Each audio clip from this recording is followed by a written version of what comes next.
The following is a presentation of the Belly Up Sports Media Network. This is Haymaker Combat Sports.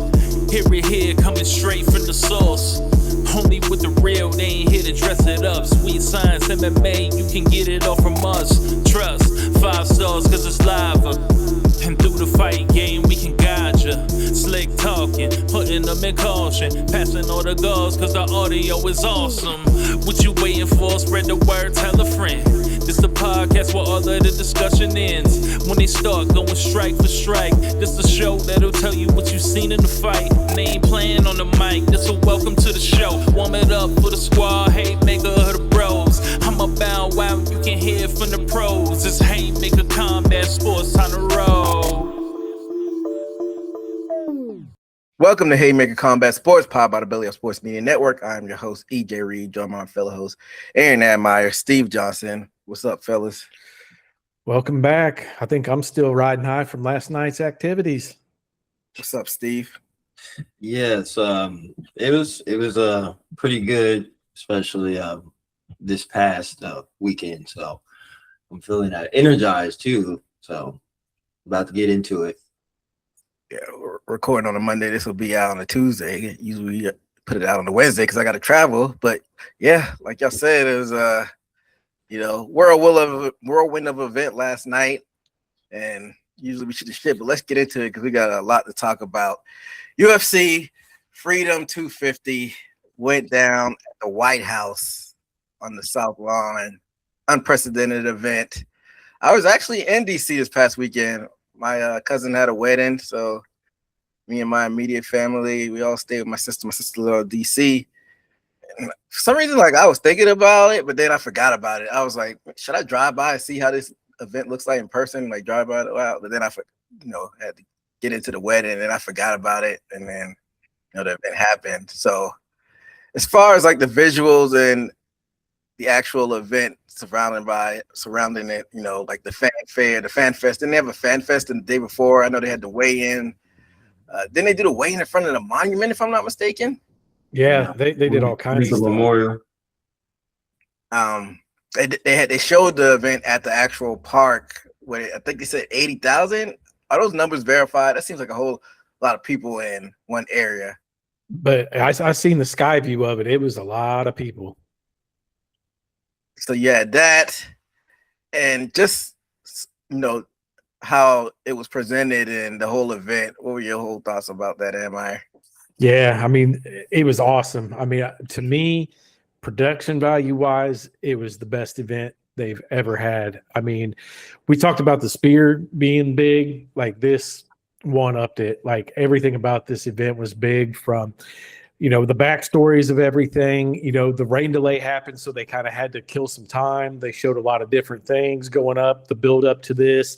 They gave the backstory on this. When we talked about it on here, said that this would never happen. I didn't think this would happen. They just started talking about, UFC at the White House in August, and they turned around and made this happen 8 months later or some shit. Like that's a crazy turnaround to make an event happen at the White House like that. But I just think everything about this was awesome. Having all the military there, the military band play, having, military members and first responders walk out, like just everything about this show was just cool to me. There's no way that they could do this consistently and often. So much money and time went into this. Like it was just huge. Well, Dana White said he's not going to do it again. So that's that. But Dana White says a lot of stuff, and not always, but reneges a lot. But yeah, what are your thoughts around the whole presentation, Steve? Like I said, amazing event. I actually probably underestimated the event, how they presented it. And to show you, to do a little foreshadow. I mean, it's a beautiful event. Obviously, all the fighters weren't playing, put on a good show, excitement that kept the show going the excitement, which is a big part of it, the fights, and we'll get into that. But the presentation of showing American pride too within it, I think this was a back end play of it. No matter how much it cost, I'll tell you one thing: I wasn't playing no games. I was like, you know what, honey, like we're gonna have to get Paramount today because I don't want no glitches. You know, I'm getting Paramount. So, you know, this boosted the, I would say, boosted the brand of UFC definitely, based on where it was at, got other eyes on it. And I can say the next few years since this was pulled off can be up to par with the major American sports we consider the today, the trifecta three, the, you know, baseball, basketball, and football. Yeah. Well, I'm gonna stand on business, and I'm not budging. I think this event wasn't necessary. It was an ego stroke, but that's neither here nor there. But the production value, actually watching it, it was amazing. Like y'all said, from the bands playing out the, you know, fighters going down, just the visuals, the camera, it was really well done. So I definitely can't take away from that. My only one little gripe, well, I guess some people would consider it a big gripe, is the AI. Like, you got money, why are you being cheap? You got people that, like, you know, dedicated their lives to be graphic designers and artists. Why are you gonna go to AI route? You know what I'm talking about, am I? When they were doing like the history of America, that was clearly AI. Yeah, like the old war scenes and stuff. It looked really computerized. It's AI. Like, pay people to do it. Like, it's a TKO problem too. I don't want to just isolate the UFC because they've been doing this with WWE. Like, quit being cheap. Pay people to actually, like, artists that, you know, actually do this as a profession instead of using AI. But like I said, that's just one little nitpick as far as like the production. But everything else, like y'all said, like the aerial shots, the fireworks, the planes, like, it was really well done. So hats off to the UFC for that. But, you know, there was some things here and there that happened leading up to the fight and during the fight. I know, Admire, you'll probably be able to give more of information in regards to this because I didn't really dig deep into this. I just saw the pictures. Apparently, Sean Strickland got escorted out of the event. What happened with that? So he wasn't even supposed to be there at that park. They called it, what was they called? The ellipsis, the ellipse, yeah, something like that. Yeah, yeah. So 85,000 people gathered there to watch it on big screen or whatever they had, projector. And Sean Strickland wasn't supposed to be there, but he somehow got in anyway. And he got escorted out, got removed. What do you mean he was supposed to be there? Wasn't it like you pay to get in as like for the public? I didn't really look into why, but I know he wasn't supposed to be at like the actual event. Let's see. Steve, what do you know about this? I know you look into stuff like this too. From what I heard, fans helped him in, and he came in as far as like hoodie, and from what he explained, I think they told him to take the hoodie down. They ended up catching him, and they had to end up Secret Service and the security had to escort him into, you know, the arrest truck, you know, and which proves that he wasn't invited. Yeah, that's what I'm finding. He wasn't invited to any of it, and he actually was. Some fans snuck him into the Fan Fest event, and him, like a dumbass, he jumped into a WWE ring, and that's how security got a hold of him and escorted him out. So he put himself in the middle of everything, and looks like they charged him with disorderly conduct. So I'm not a dummy or anything, but I'm just confused by this whole thing because I didn't do my homework or research. I saw what Admire posted, but this seems like performers. This seems staged. Like, he's a UFC. He's not an employee. They're contractors. But why was he banned in the first place? That's what I'm trying to.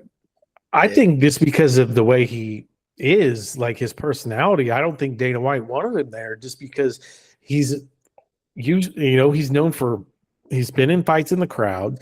He says crazy shit. He's been very vocal about, being against, Trump on some things. He's been against Israel on some things. So like, I don't think Dana White just wanted to risk having Strickland there starting shit with somebody that's putting on the event. So it was just best to keep him away. And, there wasn't a lot of other UFC fighters there as spectators.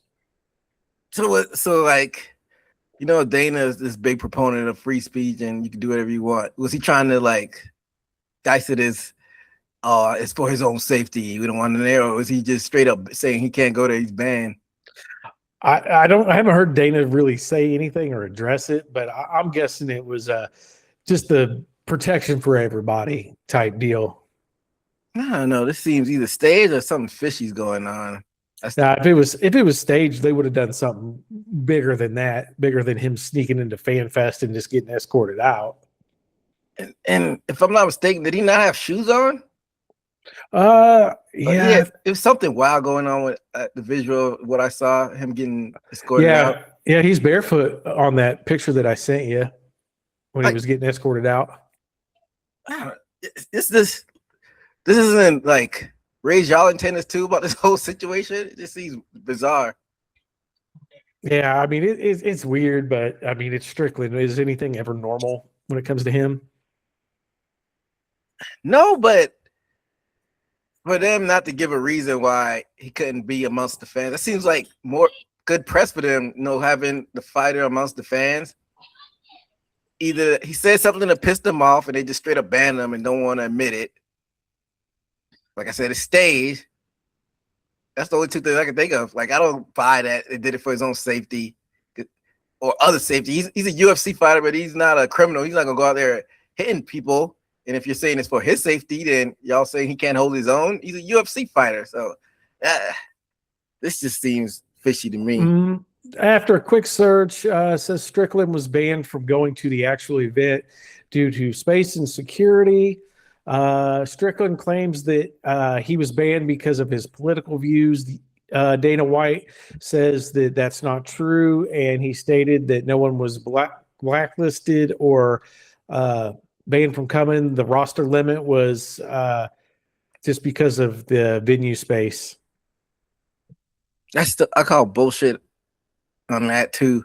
Only thing I can think of is when he got in there, he did something that he wasn't supposed to do. Yeah, besides getting into the WWE ring, he probably fucked with somebody in there. And if you're limited on space for your own fighters at that event, I imagine your middleweight champion is a person that's going to have a guaranteed spot. But yeah, I mean, for me, Strickland does say crazy shit though, so I just don't think that. And Trump, you just talked about like Trump's ego and stuff. Anybody who criticizes Trump usually gets, cut off. And Strickland has been criticizing him for the last few months. Trump probably said, "Hey, don't let him in." That's what I'm saying. That's probably what it was. Like, I don't buy this safety shit. Either that, or like I said, or he did something in there and got into a confrontation inside the event and was dumb about it and got escorted. The only thing I'm not really buying is that the safety thing or not enough space thing. So it is what it is. We'll see, if there's any fallout with that. Like you said, he's the middleweight champion. So I don't know. Some of this stuff falls under my algorithm, and I'm not mad about it because, some of this stuff is just nonsense. And I kind of really don't care. But we got a podcast to do, so I like to stay informed as well. But let's jump into the actual card, and we'll talk about sub stories along the way. But kicking this one off in the featherweight division, we had Diego Lopes defeating Steve Garcia by KO. And this was a good way to kick it off. Well, before getting that, Admire had Garcia and me and Steve had Lopez. This was a bomb burner. Garcia looked good early on. He was hurting them with that straight left hand, and then he was doing those leg kicks as well. But then Lopez, turned it up and turned it into a dogfight in that second round. Garcia stepped in with that hard right hand, but then Lopez, kind of threw caution into the wind and got that kind of left hook that folded Garcia and basically closed the show from there. What were your thoughts on this one, Amir? Yeah, Steve Garcia looked really good that first round, and that's what I messaged you. I was like, man, this guy is on point.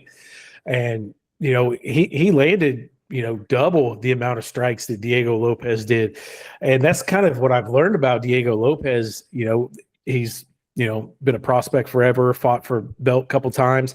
And what I've learned is, a lot of times when he's very calculated and patient and everything, you can land a lot of shots on him and you can get the better of him. And some of his big wins or best, shots are when he's in that dogfight, when he just, doesn't even worry about it and just starts winging them. And that's what happened here. He ended up just catching Garcia with a hot one and just putting him out, man. That was a solid left. And, it was a good night. But yeah, that was an awesome way to open up the show. It was great. Steve? Yeah, I think what happened is a tempo was set and Garcia was doing good. He was up to par with Diego Lopez, which we seen him fight, Volkanovski, and had been in some wars. So he's durable. He's one of those people that is a prospect, but able to give a fight up to up and comers. So I think he's in that area right now. And like I said, Garcia was up to par with him, evenly matched. And then Diego Lopez decided to bite down on the mouthpiece, as the commenter said. And that's exactly what he did. It was almost like he said, I'm tired of you. You know what I'm saying? And got him out of there with decided to brawl with him. And I think that's what caught Garcia off guard. And I think it was a right first. He dazed him, and then he caught him with the left, couldn't recover. And that's what she wrote. So that was a good start of the card, and probably set the tempo for the rest of it.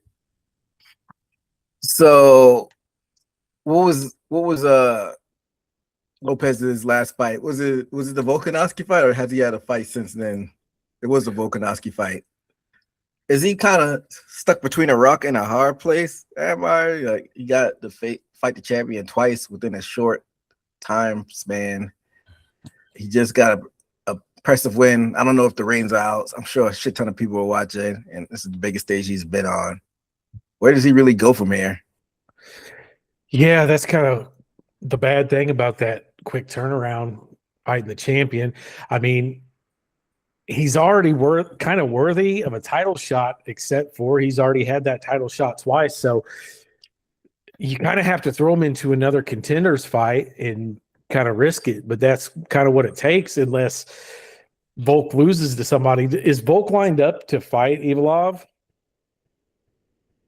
I don't know if that fight got set in stone. You know anything about that, Steve? No, I don't. I haven't heard anything. Because, I mean, that's really the only person above Diego Lopez that makes sense. But I think Ivalov has kind of been waiting in the wing for his shot. So you don't really want to screw over Ivalov, who's, done his due diligence to get up there for the title shot, just because Lopez did good here and kind of deserves it. So you're kind of in a weird spot. So I don't know, man.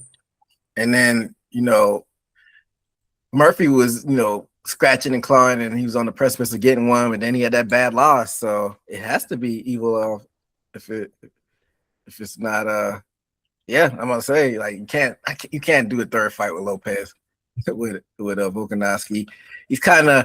Lopez is kind of in that, remember that weird conundrum Max Holloway was when he lost to Volkanovski, I think 3 times.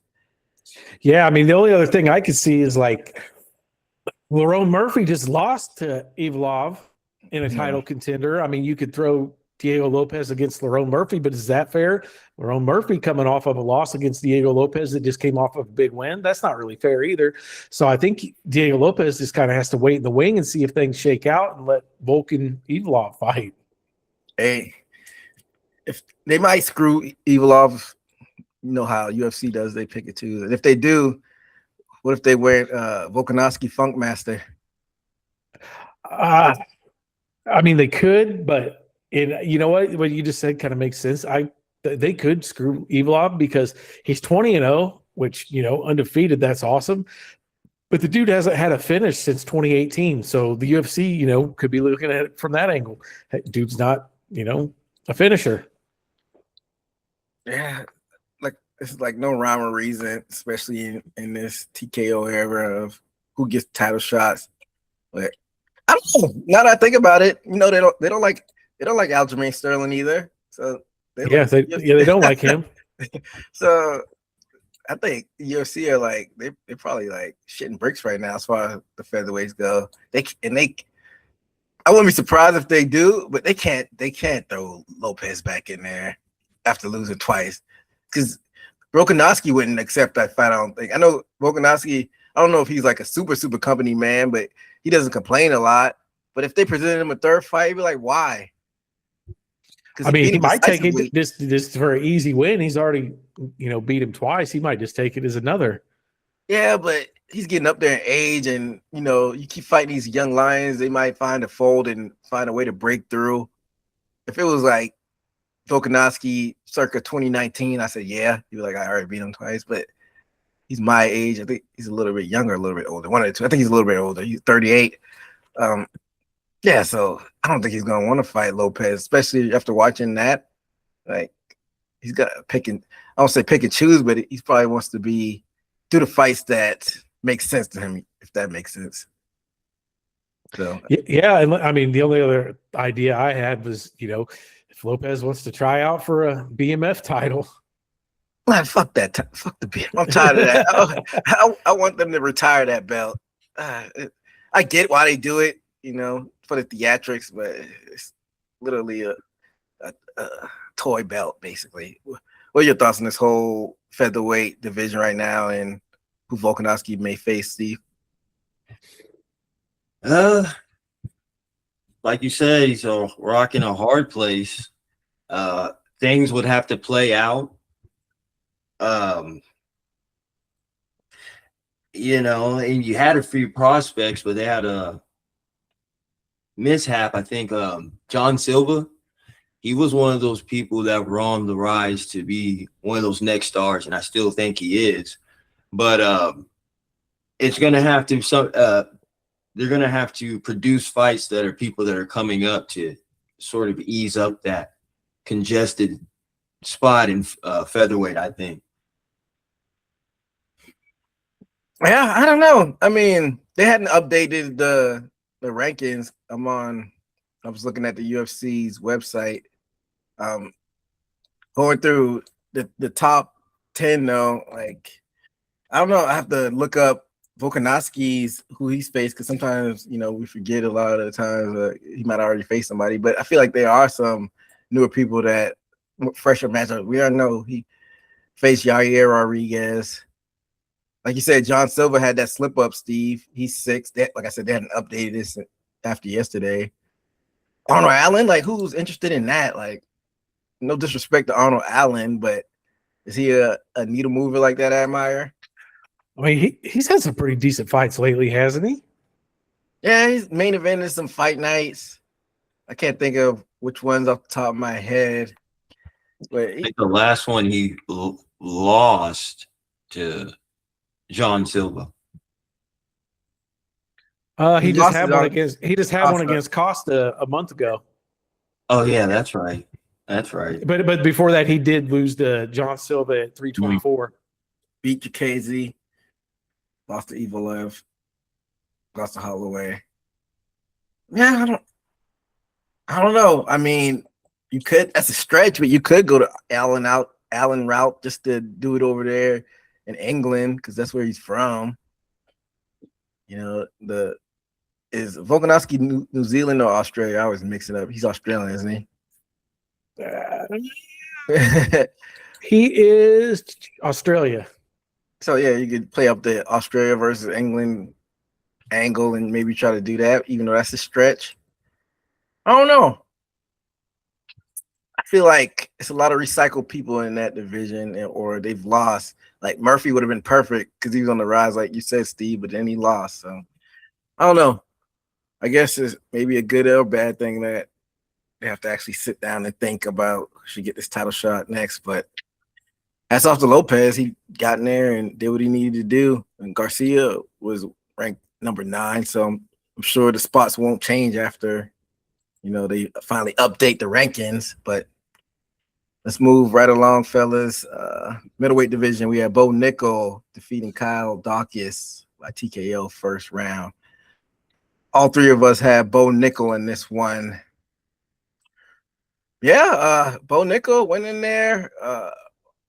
He's got the elite wrestling pedigree, but he went up there and showed that he added some striking tools to his bag of tricks. And he rocked Dawkins at the end, towards the end of that first round with that left hand, and followed up with that heavy right hook that sent Dawkins crashing down. And then Nickal swarmed on him, ground and pound, and that was all she wrote. What are your thoughts on this one, Amar? Yeah, man, that was a huge takedown for Nickal. I mean, he kind of picked him up and did the old twist slam on him. Dawkins really didn't have much for him. I think he landed like maybe 2 significant strikes, and the rest were like just little short strikes from the bottom position. There wasn't much for him to do. Nickal looked good. Seems to be back on track, seems to be training all areas. So they haven't updated the rankings yet, but I imagine that was his busting into the top 15. And commentators hinted to it as well, so they'll probably update it tomorrow. What are your thoughts on this one, Steve? Yeah, it looks like still going against opponents, but it seems like he's slowly learning from his last loss with what is it? The Riddler? Did he lose to? Did he face Raina the Riddler? That seems like he threw him into the fire. He had a knee to the stomach to that person he lost to. RDR? Yeah, he did face Raina the Riddler. Yeah, he lost to that knee to the body. And as we see, he's been on a from being doing good since that loss. And not only that, like I think anybody elite wrestler, I mean, you see he's been working on his striking, his wrestling's going to be there. And I think we've been seeing the result of that.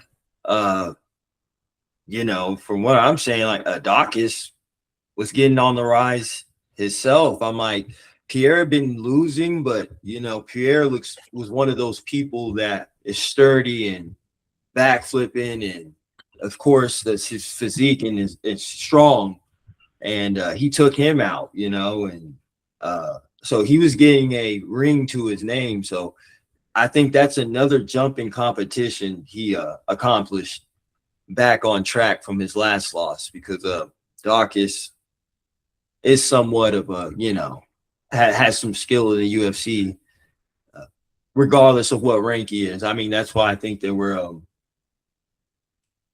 his last few fights were promoting him. Yeah, Nickal went in there and did what he needed to do. Probably like you said, Amar, probably going to be in the top 15. Is that warranted? Do you think they are moving him along at a good pace right now, Amar? Yeah, I think, right at 15 is where he needs to be, just barely cracking it.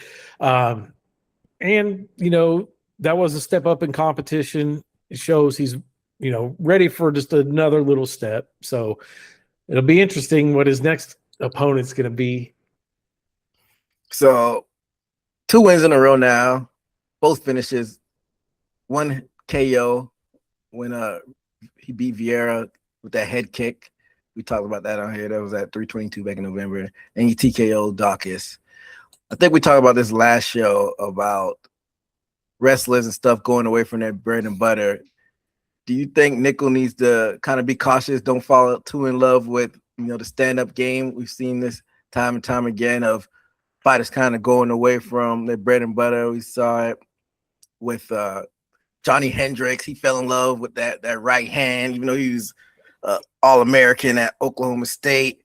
Ronda Rousey, even though she wasn't a wrestler, she was judo, and she thought she was a knockout artist when she knocked out Beth Kohara.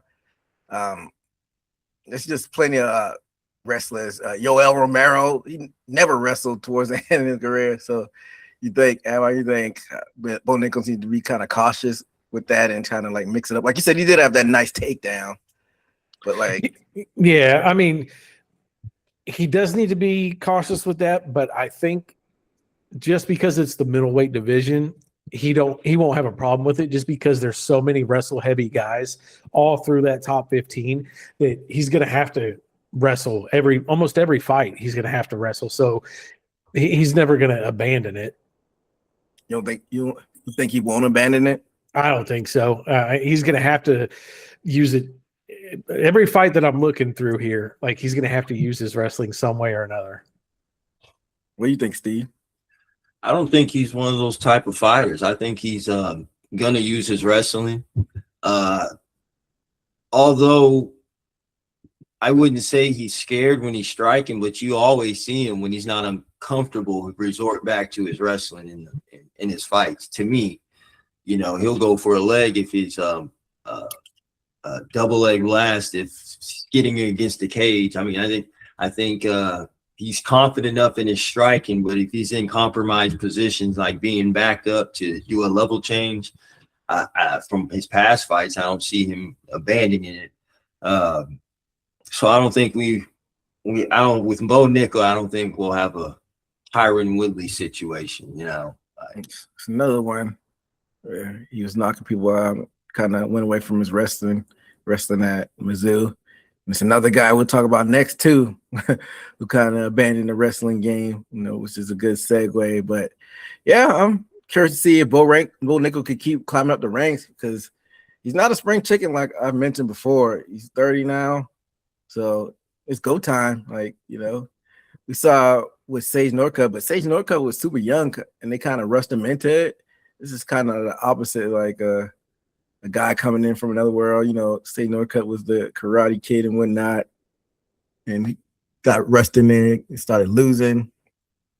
Nickal had that one stumble, but he's 30, so trying to throw him in the fire. If he's ranked 15, throw him a top 10 through 8 to see if he can swim with those guys.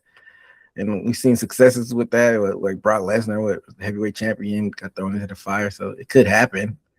And we've seen other instances where like it didn't do so well. Greg Hardy it didn't do too good when he came in from another sport. So, I'm curious to see how Bo Nickal pans out in the grand scheme of things. But like I said, to segue into another wrestler in the lightweight division, we have Mauricio Rufi, depending on if you're doing it the Brazilian or American way, defeating Michael Chandler by TKO, spinning wheel kick and punches. And I had Chandler, me and Steve had Rufi in this one. And yeah, Rufi spoiled the evening for Michael Chandler. Michael Chandler, super patriotic, Captain America. He couldn't wait to get on this card. And Rufi, he showed patience in this one with his striking. He kept Chandler off balance, those combos. And after he staggered Chandler a few times, Rufi going in there and got that finishing sequence. And then the ref stepped in, and that was all she wrote. What are your thoughts on this one, Admire? Yeah, man. I was picking all these underdogs just to be contrarian. Not a good pick on my part. Rufi looked good. I mean, this dude is just, he's good all over the place. They mentioned it in the broadcast. They said this is guys like Conor McGregor too. I think he looks better than Conor McGregor ever did. I mean, this guy can throw, strikes from every angle. Like, you just never see it coming. Might be jumping the gun a little, but this guy's probably going to fight for a belt one day. I mean, he's that good. Very impressive win. Chandler, I think he landed one shot, maybe two shots. I know what's next for Chandler. I know what should be next. Hold that thought. We'll dig into that in a little bit. What are your thoughts on this one, Steve? Yeah, man. Rufy, he's a problem. I knew he was a problem the way he KO'd Fiziev his last fight, and you can see that his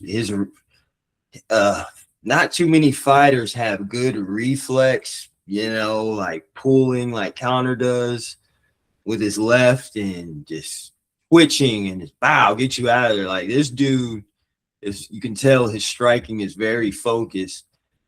I can quite honestly say, like, there's fights to where there's no other option, but you have to go in there and firefight this dude. But at the same time, Chandler knew who he was dealing with, man. This dude capitalizes off your mistakes type of fighter. And I mean, the way Chandler went out in the first round, I understand that Chandler changing levels, looking scary, like what he did to his first win when he came in, how he caught Charles Oliveira. He didn't do enough of that, and even then, I think he had to make this fight dirty for him to even win. So, stick a fork in him. Yeah, and I think that's what you're probably alluding to, Admire.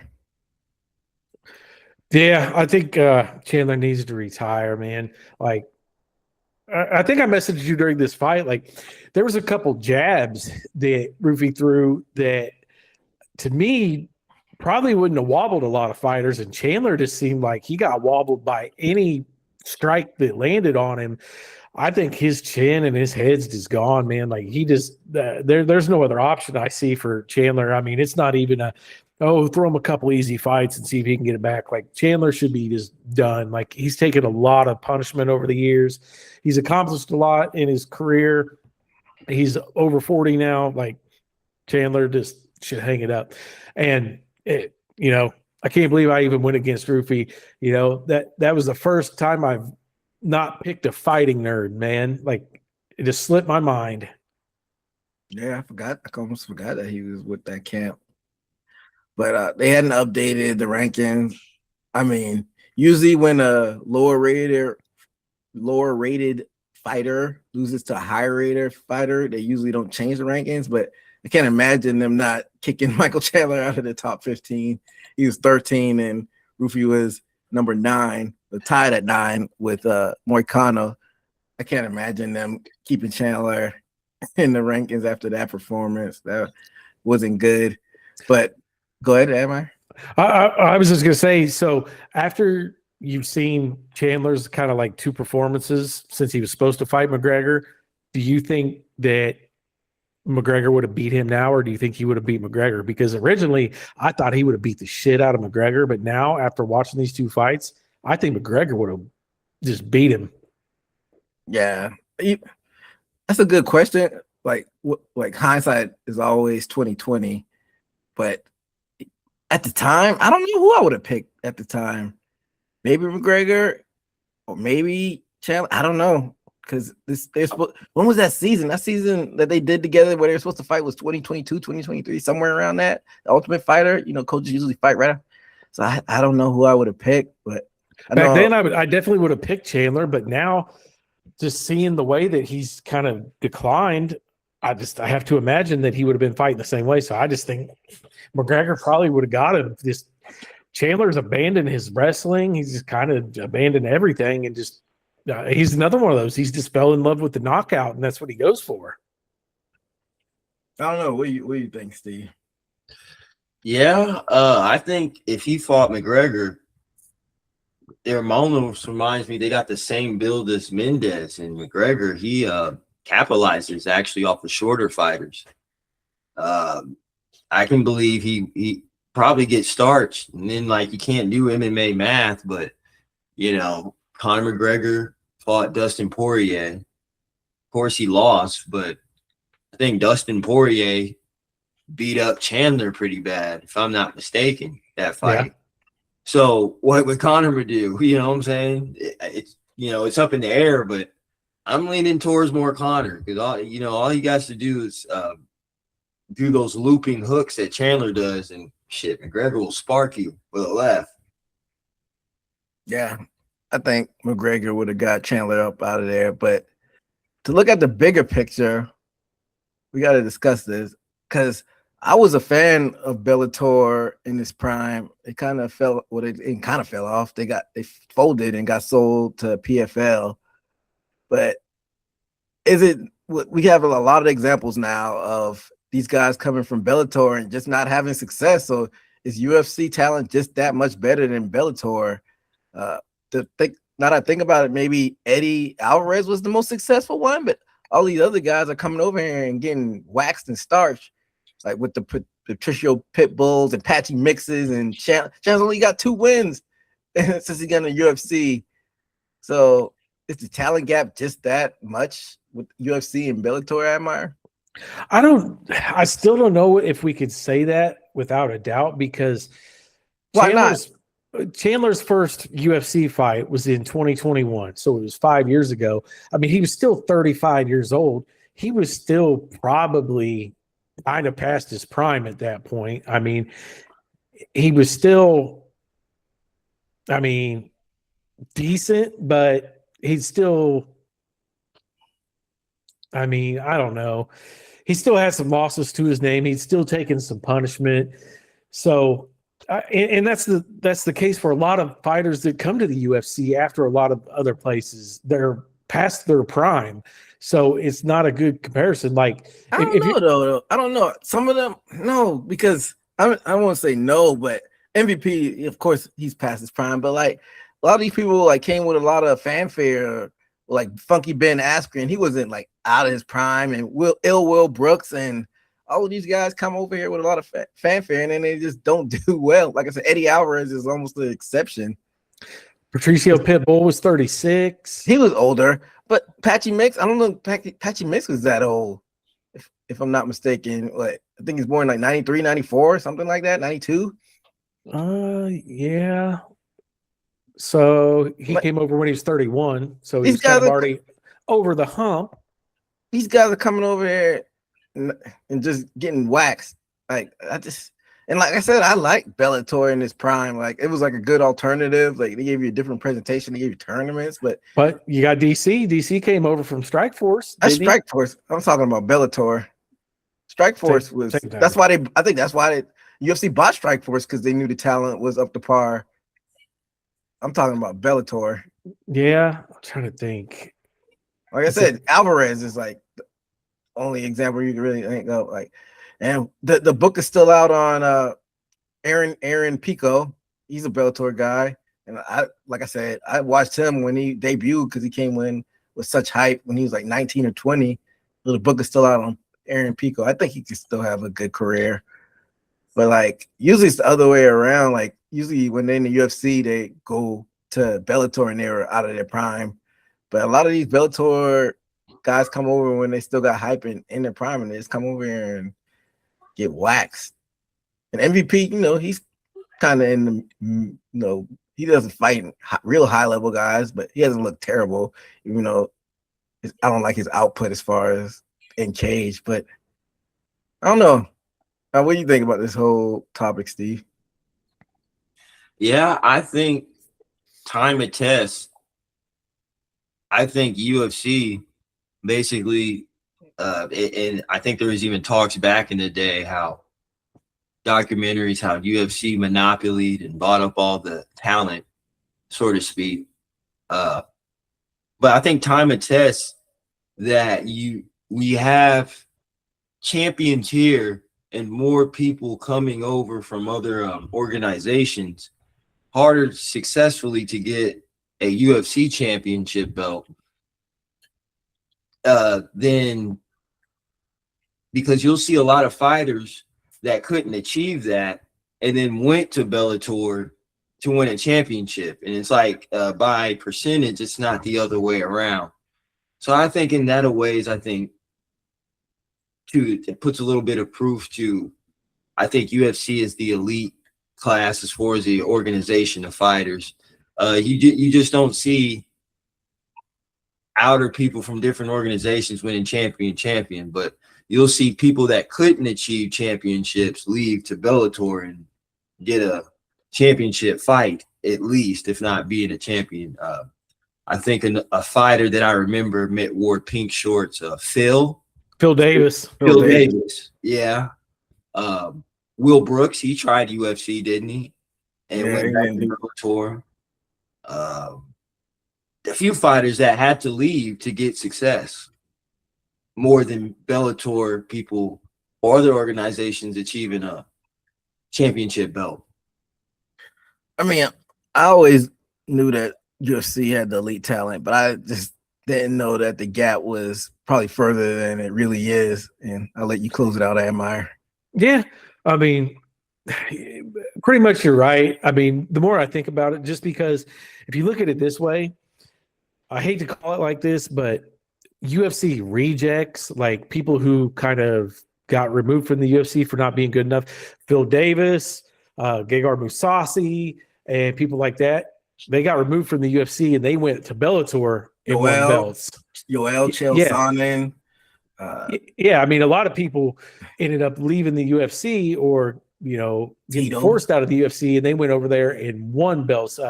Hector Lombard, I think Corey Anderson won one, Ryan Bader. So, I mean, I can go on and on and on. So a lot of UFC rejects couldn't handle the UFC, and they ended up going over to Bellator and winning belts. So that's Gegard an exception.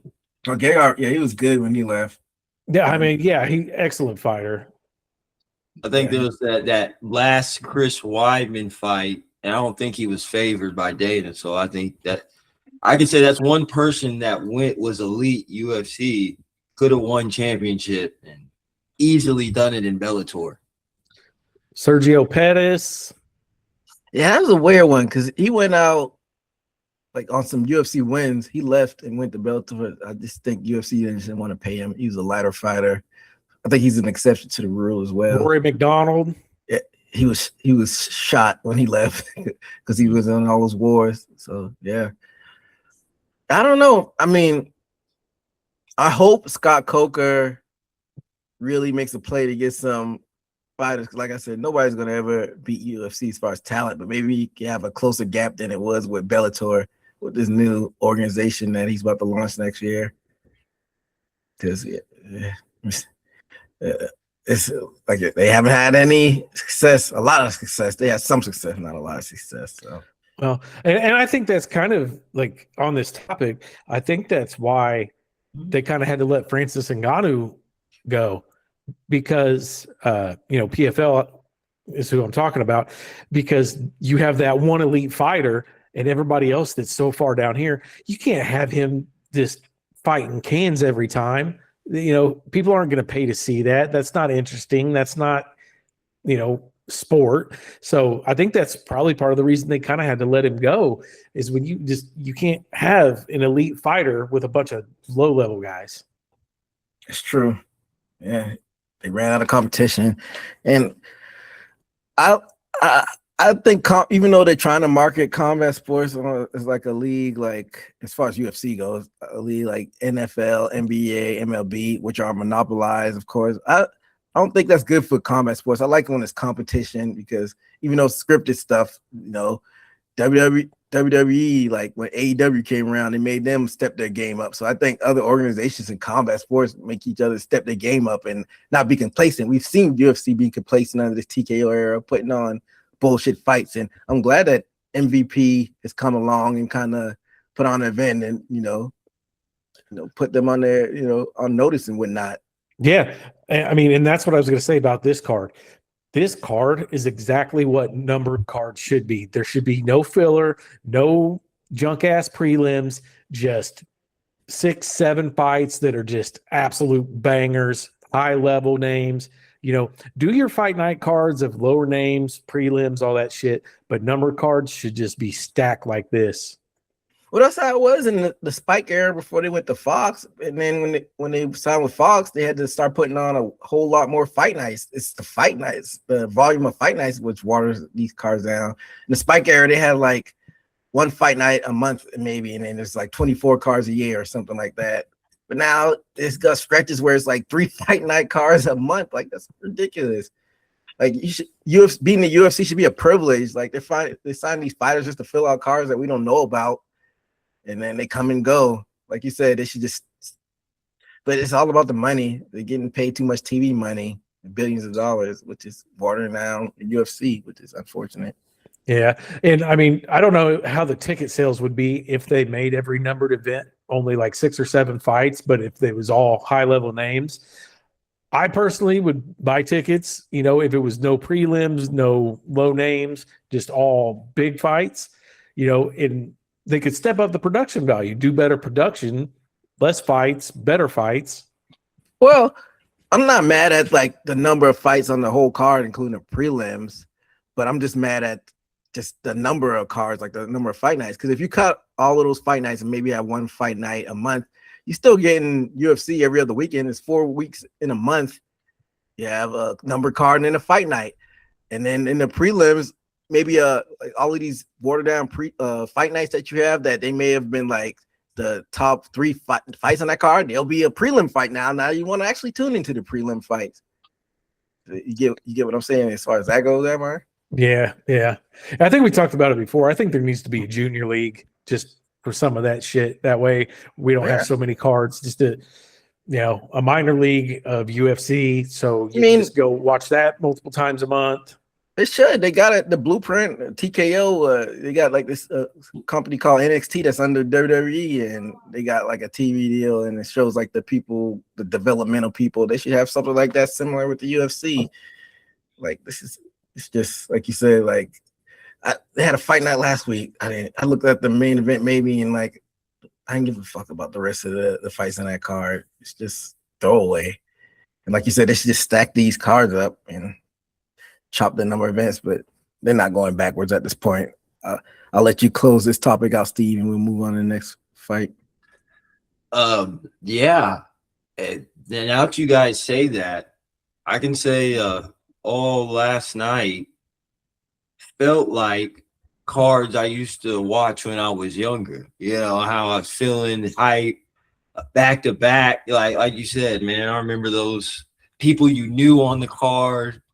I mean, I can go Rashad Evans and Rampage type of days. I felt that way yesterday. It was nostalgic almost.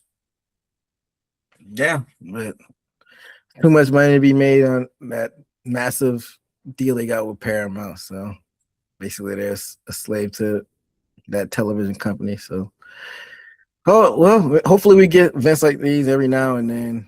They always still have International Fight Week and whatnot. So we'll see what happens in the future. But let's move on to the next fight in the heavyweight division. We had Josh Hokit defeating Derek Lewis by TKO.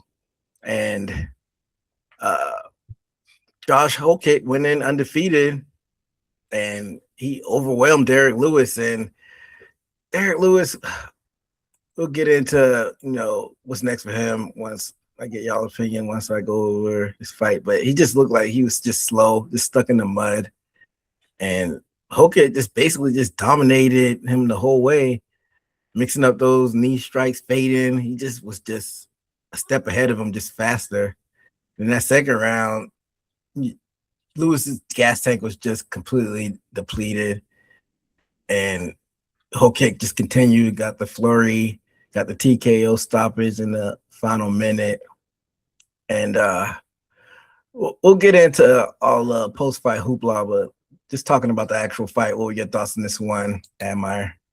Yeah, I mean, other than all that stuff, Hokit looked real good. I mean, the dude moves really good for a heavyweight, super athletic.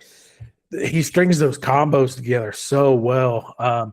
One could say, oh, well, it was Derek Lewis. He was stuck in the mud. He's slow. So, of course, he's going to get combos.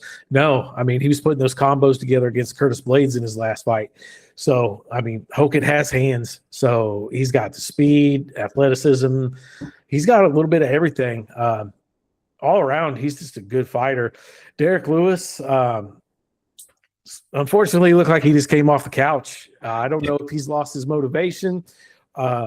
We talked about it. I don't know if it was his last fight or a couple fights ago, but we kind of said he's ultimate gatekeeper status. He should just do fun fights. He should just he's never going to win the gold, so just do fun fights. So maybe that's what he had in his own mind is, I'm just going to try to knock people out and not really take it serious anymore because that's about all he looked like.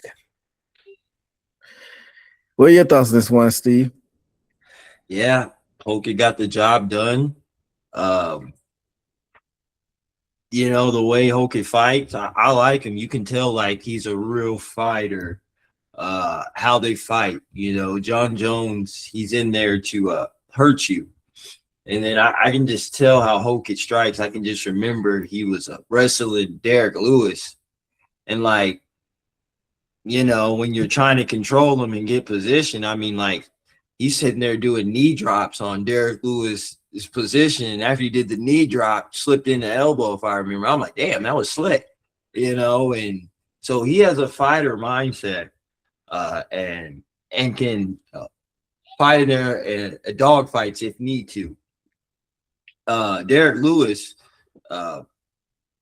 stick a fork in him too. I'm after that sloppy performance. You about to be in the White House. I understand you can come in feeling like not feeling well, but I mean just to see this Derek Lewis just beat all over the octagon, and then in my head, I'm like, don't die to 5,000 us or Kimbo.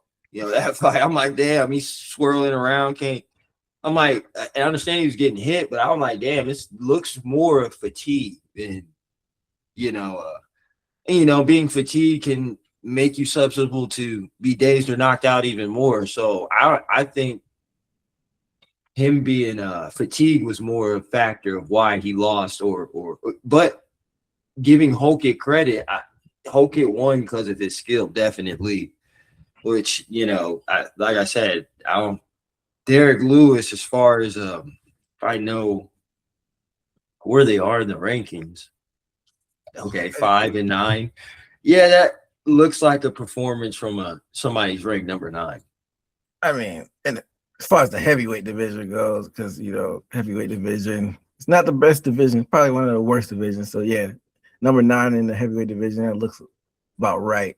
But Derek Lewis, like you said, Amar, he may have just come off the couch because this kind of was made last minute because Trump wanted to see him fight. But I don't know. Is it something that the commentators are obligated to say every time he fights? They're like, and I talked to Derek Lewis. He's in the best shape of his life. He actually trained and actually got like. Why they say this this is saying this for the past like 3 or 4 years, maybe even 5 years. I think it's something they say just so you don't think he's just a fat piece of shit coming off the couch. I mean, he had exactly 2 months training. I mean, he had a little bit of time. I mean, he is a world-class athlete, so he should be in somewhat kind of shape, but I mean, there was just nothing there. Yeah, I mean, he's another case where I think if that's the kind of effort you're going to put in, you're just going to expect the call, go in there, look for a knockout, and if you're not getting the knockout, you're going to get wore out and just beat down. Just retire at this point. Yeah, I don't know if he's going to retire at this point. They say power is the last to go when you're an agent fighter, but speed goes first. You can have all that power, but if somebody can see what you're doing from a mile away, like that power doesn't mean anything. Like he just looks slow. Like you could, you got to land it. He was telegraphing all those punches. Like if he would have landed, maybe it would have done some damage. But like Hokit could just move out of the way. Like he's what's the superhero that can see things in slow motion? Like one of those superheroes. Like just step aside, like Spider-Man, Spidey sense. Like just step aside from it because you can see it coming from a mile away. I don't know if he's gonna retire. I mean, he was 41, 42. He probably should, but he's one of the UFC's yes men, and he does what they want him to do. So I don't think they will cut him. Do you see him continuing, I guess, from this point? Just keep fighting until the wheels fall off, Admire. I mean, I'm sure he'll fight as long as they'll let him, but it's just not a good look for the company. I mean, and I didn't realize he'd been around that long. I mean, he's been in the UFC for 12 years at this point. Yeah. He's had like 30-something fights with him. Yeah, because I think he first came on my radar when I was still living in Florida at the time. I didn't move from Florida to like August of 2015. So yeah, he made his debut in 2014 on a fight night card, Verdum versus Brown. Yeah, because I remember my roommate talking about him. So yeah, he's been around for a hot minute. I don't know. You just think they're just gonna just keep giving him fights just because they like him, Steve? Definitely. The fact that, we know Derek Lewis hasn't had the perfect record, but the fact that he was in the White Horse card was because of his popularity alone. I think so. I think he's still maybe durable to put on fights, but I don't think he has to. I think he even mentioned his passion for the sport. He's in there to try to not even get a championship. He's in there just to fight, get money, and get out of there. I think even before the Cormier fight, he even explained that, saying like, man, I ain't even supposed to be, I don't even want to be up here. But yeah, I mean, he's nothing but a gatekeeper at this point, a popular gatekeeper. Yeah, I mean, like he's a gatekeeper, but a lot of gatekeepers don't even get a title shot. He got even a title shot, so I think he's outperformed on expectations. So hats off to him, and he's got highlight reel knockouts, which you can never take away from him. But as far as what he has left, it's not. I would like to see him in bare knuckle. We always go back to that. That's the default answer. I feel like he could be the champion there. Yeah, I mean, I think Ben Rothwell is the champion. Was the champion there? I think Ben Rothwell lost the championship recently. I think bare knuckle would be perfect for him. You don't have to move around a lot. You just get to throw haymakers, stay in there and trade. I mean, that would be his bread and butter right there. Yeah, so nothing left for him to do. Maybe he would give PFL a slight boost, a little bit of buzz. Like PFL should try to pick him up. Throw him to Francis Ngannou, like you said, isn't Francis Ngannou out of that deal officially? Yeah, I think so. That was the last I heard that they released him. I think we talked about that, or he asked for his release. It would be stupid just to release them, but yeah, he asked for his release and they granted it to him. Like, yeah, signed Derek Lewis. But as far as what's next for Hokit, ranked number 5, look good. Like he's got a lot of skill. Is he just waiting to see what happens? We'll talk about the co-main event, see how that shakes out, or will they throw somebody at him next, or in between then, I think they're probably going to wait and see what happens with Aspinall and Ciryl Gane. I think they're, going to try to catch lightning in a bottle and just put Hokit in the limelight. While he's on this streak, he's undefeated. Everybody knows his name right now. So I think they're just going to ride that out. And, we've kind of talked about it a few times that, heavyweight's kind of a cluster. Everybody's faced everybody. Everybody's kind of beat everybody, lost to everybody. So he's kind of, Hokit's the fresh blood in there right now. You don't want to put him against somebody else and just add him to the list of people who have lost to each other. Then you still have that, traffic jam up there at the top. Right now, you have somebody that hasn't lost to anybody, so put him up there while you can.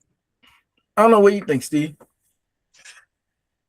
Yeah, I mean, he's at a good place. He's 5, so if you're in the top 5, I mean, you can be sitting for a next title shot for real. And he's on fire, made himself public in a quick amount of time. I think that's something that Dana wouldn't mind even advertising. I mean, you gotta get it while it's hot. I kind of agree with y'all, and we know UFC likes to hot shot people at times, but you don't think that he should maybe get in there with a Volkov or a Pavlovich just to see, if he really is on that level? I was looking at who else is up there at the top, and I think he would beat those two, but I think Acosta would be the one that would probably give him the best fight. I don't think. I mean, we just saw Volkov beat Acosta. I think Volkov would give him, just because Volkov's so long and big, and I mean, we should just shit on Bellator, but former Bellator heavyweight champion. I think he would beat Costa pretty easily. I don't know about the Pavlovich, because for some reason I can't even remember, because you know how hot Pavlovich was at once with that power, but he kind of fell off. But I think I want to see him against Volkov first while he's waiting for, you know, the Aspinall Gane situation to play out. Yeah, I mean, if you fought Pavlovich, I mean, anybody really. I mean, I guess anybody he fights, it should be a title contender if it isn't for the title next. So, yeah, anybody in the top three or title. I just think that Derek Lewis wasn't a good gauge to see if he's like a legit top five. Just because, Derek Lewis, not a whole lot of technique with him going there and swinging bows. But I don't know. We'll see what they pair him up with next. But before we move on, we definitely got to talk about his post-fight interview with Joe Rogan. So this made news, like national news across everywhere. Everybody's been talking about this. There's a lot of historic tropes that are problematic about what he said. He used to say that Michelle Obama, he called her a man.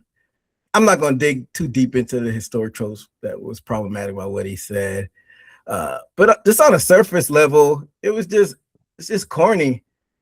Like, you don't have to agree with the politics with the Obamas, but they haven't been in office for 10 years and they've shown nothing but class. It just seemed just weird and corny to me. And I don't know. I think we've seen this playbook before. We've seen this playbook done on a high level, like a medium level, and just like a shitty level. So going back to like a Floyd Mayweather used to say stuff, and he got like a cult following, but he got a lot of people that hate him. And the formula was that, drum up controversy. So you watch his fights because you want to see him lose. And he did it on the highest level. So most pay-per-views of all time. On the medium level, we've kind of seen Sean Strickland try to do the same thing. Got a cult following, says outrageous shit.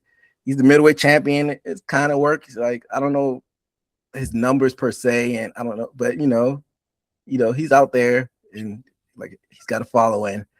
And on the shittiest level, Colby Covington tried to basically recreate his character, say wild stuff, didn't sell a lick, didn't become champion, and he got unceremoniously cut from the UFC.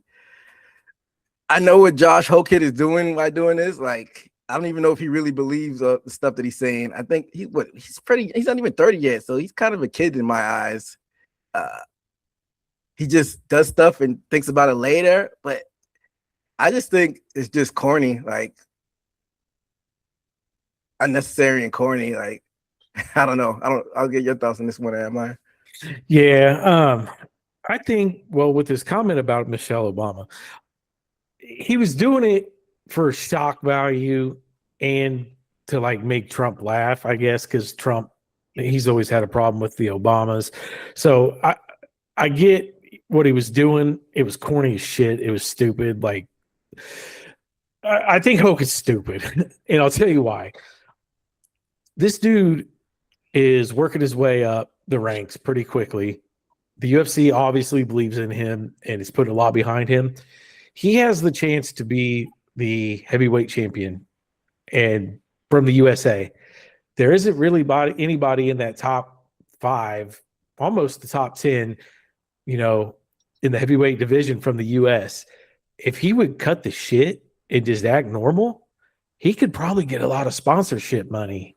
But doing the stupid shit he's doing, he's not going to get any sponsors. Like, everybody's in the fight game to make money, and you're basically doing something that guarantees you're not going to earn extra money. Like, what are you doing? You kind of stole my thought, and I'm going to put that on hold and come back to that. but I just want to get your initial thoughts on this, Steve.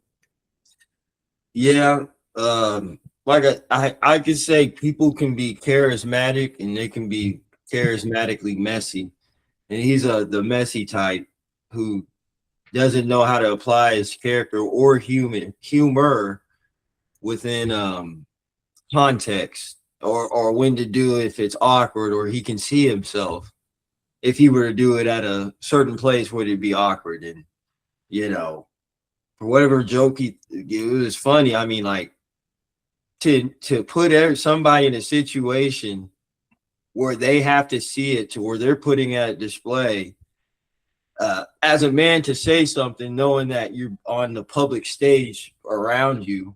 And like I said, I'm not even politically emotional about it, but like, I mean, damn, at least Trump's trying to run a respectable function just for it to be a Democratic bash, a little fighter bash a Democratic, so to speak, or a former Democratic member.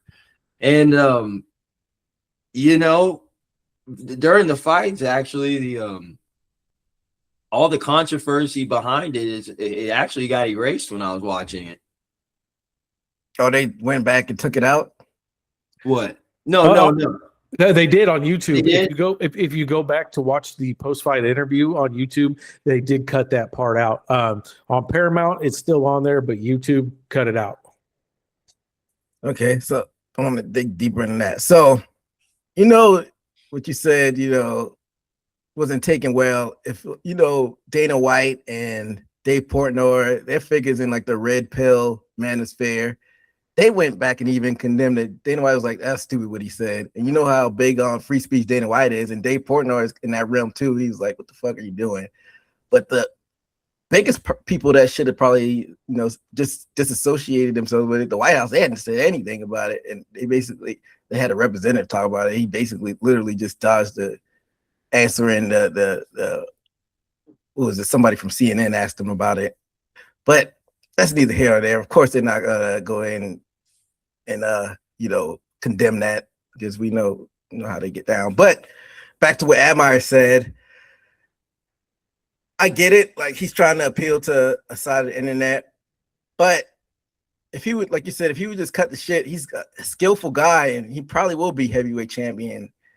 Like, to go down that route just to get clicks and just to do shit for shock value, I feel like he's not looking at the bigger picture of things. If you were just you could be fun, like Chael, you could go to Chael Sonnen route. Chael Sonnen, he was entertaining with like the stuff he said, and he said stuff, but you're taking away from, like, I'm all over the place, but free speech is just saying that the government can't go in and punish you for saying what you said, but that doesn't absolve you from consequences. Like, if I'm a sponsorship, like, why am I going to sign you if you're a liability going out there and saying outrageous stuff? Like, you could be witty with your stuff like a Chael Sonnen, even a Conor McGregor to extent, but I'm not going to sign you, and you're just taking away from the potential money that you could be making as far as like the stuff that you're saying. He's a Gen Zer, so he like grew up in like the shock value just to say stuff just to go viral, and I think that's going to be a detriment to him going forward. I don't know what you have to say about that, Admire. Yeah, I mean, he's obviously a charismatic guy and good on the mic, and he could be using that to his advantage. And like I was saying, like, every single person in the fight game is there to make money. They wouldn't be doing it if it didn't pay. So you're literally doing something that's hindering the amount of money you can make. Like, this fight should have been the one where he won. He got on the mic and said, "All right, I'm top 5 now. It's time to be serious. I'm done with the antics and the shit," or even, like you said, take the Chael Sonnen route and just playfully talk some shit, stuck with the Alex Pereira, Chama your mama. Okay. That was Chael Sonnen type shit talk. Like, fine. But like, to shit talk a president's wife, like, that's wild shit. But yeah, you're just damaging, you're limiting your own potential when it comes to money. And this is a career that doesn't last much past 40 years old. So you need to make as much money as you can, as fast as you can. And you just shot yourself in the foot. just to get a few people on Instagram, laugh. to laugh that somebody who's living in their mom's basement, just to laugh, just for a few laughs on the internet. That's crazy to me. Yeah, I'd rather have the dollars. Yeah, I'll let you close it out, Steven. We'll keep it moving.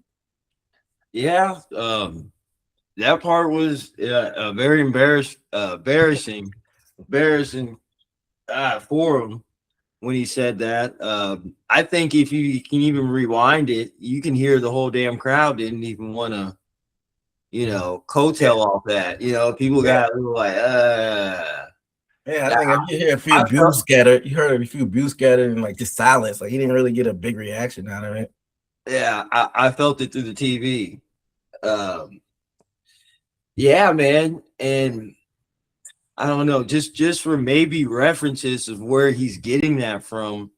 I mean, the first time I've heard that, what he said, I think Joanne Rivers said that.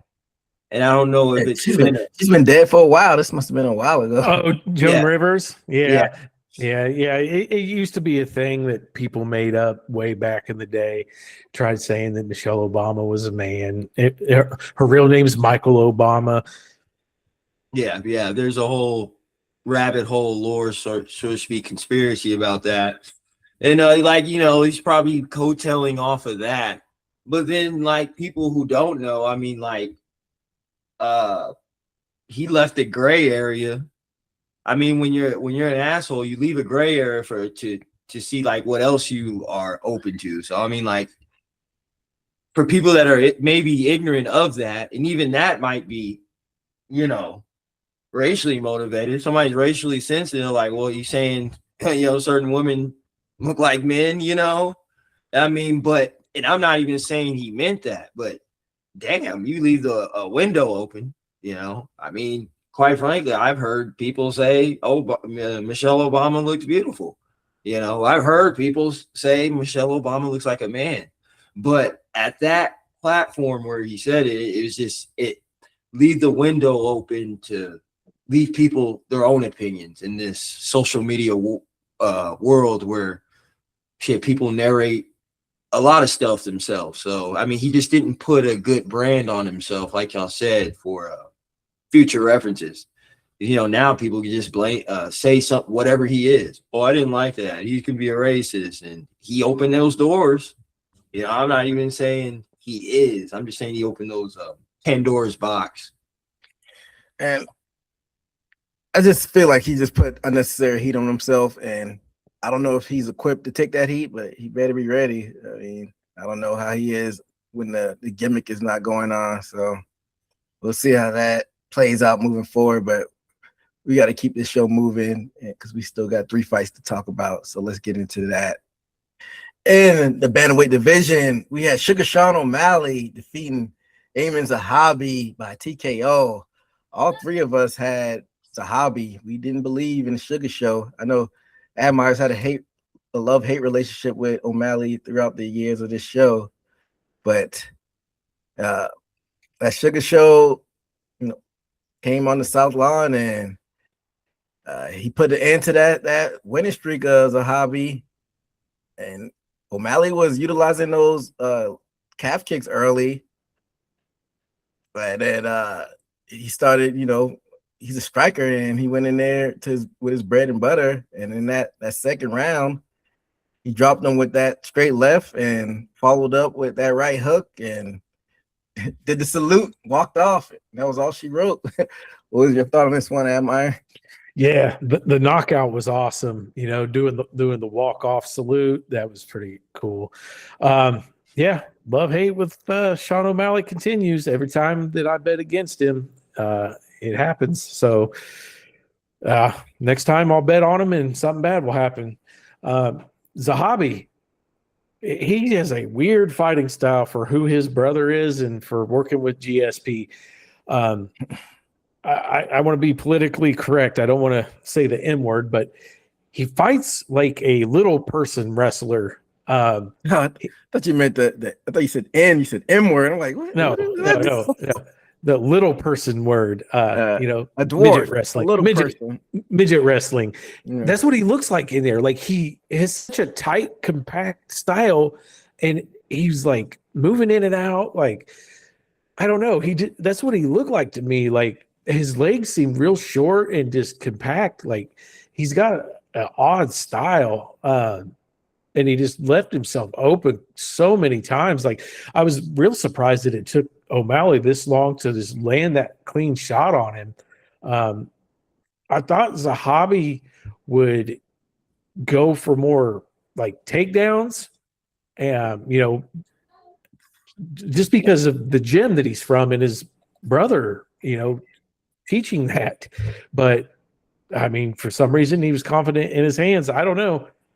I mean, it was good while it lasted, but Sean O'Malley, I mean, his accuracy is just insane, man. He's like a sniper.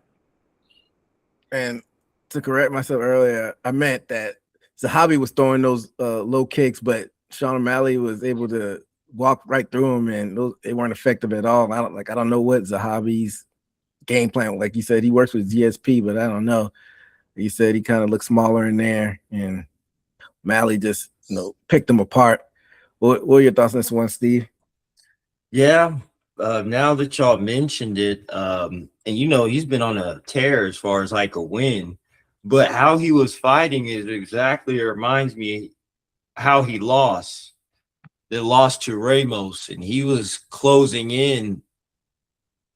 I would almost say almost the same way he got knocked out, except he got knocked out by a spinning elbow with Ramos. Coming in, like trying to close the distance, but I don't know. It was very weird. If I can remember his fights, but I didn't know his footwork or closing in was that bad. I think it's, he has good wins, but that wasn't the style to move around with O'Malley because, like you said, man, he's a sniper, and I have to look at it again, but from what I remember, I think he walked right into it. He threw it right down the pipe. Boom, starched him. And I saw him when he starched him. I was like, had to make sure. I was like, because I want a good fight. I was like, did he end the fight early? But I saw he was still on the ground days. I'm like, oh, yeah, that was a walk-off deserved. Because I thought it was a walk-off, and then it's one of those where the refs give it to him, but dude still conscious. No, he was hurt from that straight. So big ups to O'Malley. It looked like he walked off a little early, but then, like you said, he was still dazed. So I think it was just like his reflexes, but he was still actually out. So O'Malley shouldn't play around with that in the future. Go in there and make sure he's out. But he got lucky this time. But yeah, sometimes we go back and we look at some of these fighters' losses, and we remember some of the losses. Let me say this: the losses stick out more than the wins. So O'Malley lost to Merab twice, but other than that, the Chito Vera loss, he hasn't lost much. So he called out Peter Yan after the fight. Is he going to make a push and actually get that fight at Meyer? From what I heard, yes. Everything that I read is he's going to get the winner of Yan and Merab. So we might get. So that rematch is happening. I read that rematch is happening, and O'Malley will get the winner of them. So it could be O'Malley Merab 3, and could be O'Malley versus Yan. Well, you kind of just made a longer conversation short because I didn't know that fight was already made. I don't know if it's booked, but I heard that was the plan. I'll double check. Well, if that's the case, I'm not mad if that's the sequence, because that was a from what I can remember, I feel like that fight was closer than what the judges made it out to be. Merab, when Merab lost to Yan, it was a competitive fight, and I think we reviewed the fight. I think I was a proponent of Merab getting an immediate rematch because I think he just kind of burned himself out trying to defend it. He tried to defend it like 4 times that year, and he finally lost it at the end of the year. But from what you're seeing, I guess is that official or basically? It's nothing signed. Jan had a lower back procedure, but Merab is sitting on the sideline waiting on him to return. Oh, bad back. That's not a good thing, especially if you're recovering. So maybe Dabashvili gets it again. I mean, yes, not much to follow up on that. He probably has to wait out to see how that fight plays out and gets made. But he beat Jan, so you think he's hoping that Jan wins that fight, Amar? Yeah, I think O'Malley's best chance is Jan. I don't even think he won that fight, but the judges gave it to him. But what do you think, Steve? He has a better chance for Jan against Jan? Yeah, definitely. As far as comparison to Merab, Yeah, definitely. He showed success. I mean, we've seen it. But then again, MMA math. Did Jan fought Merab? yeah, he Twice? beat him. They fought him twice. He lost once and beat him. That fight that Merab beat Jan, the first one, didn't he like set the record? Was that the fight where he like set the record for like takedowns? For most takedowns, and then in the rematch couldn't like do shit. Like it was the most was weird. opposite. And that was the point I was going to bring up. Like, you think Jan, and actually, people underestimate Jan. He always puts on good fights and almost,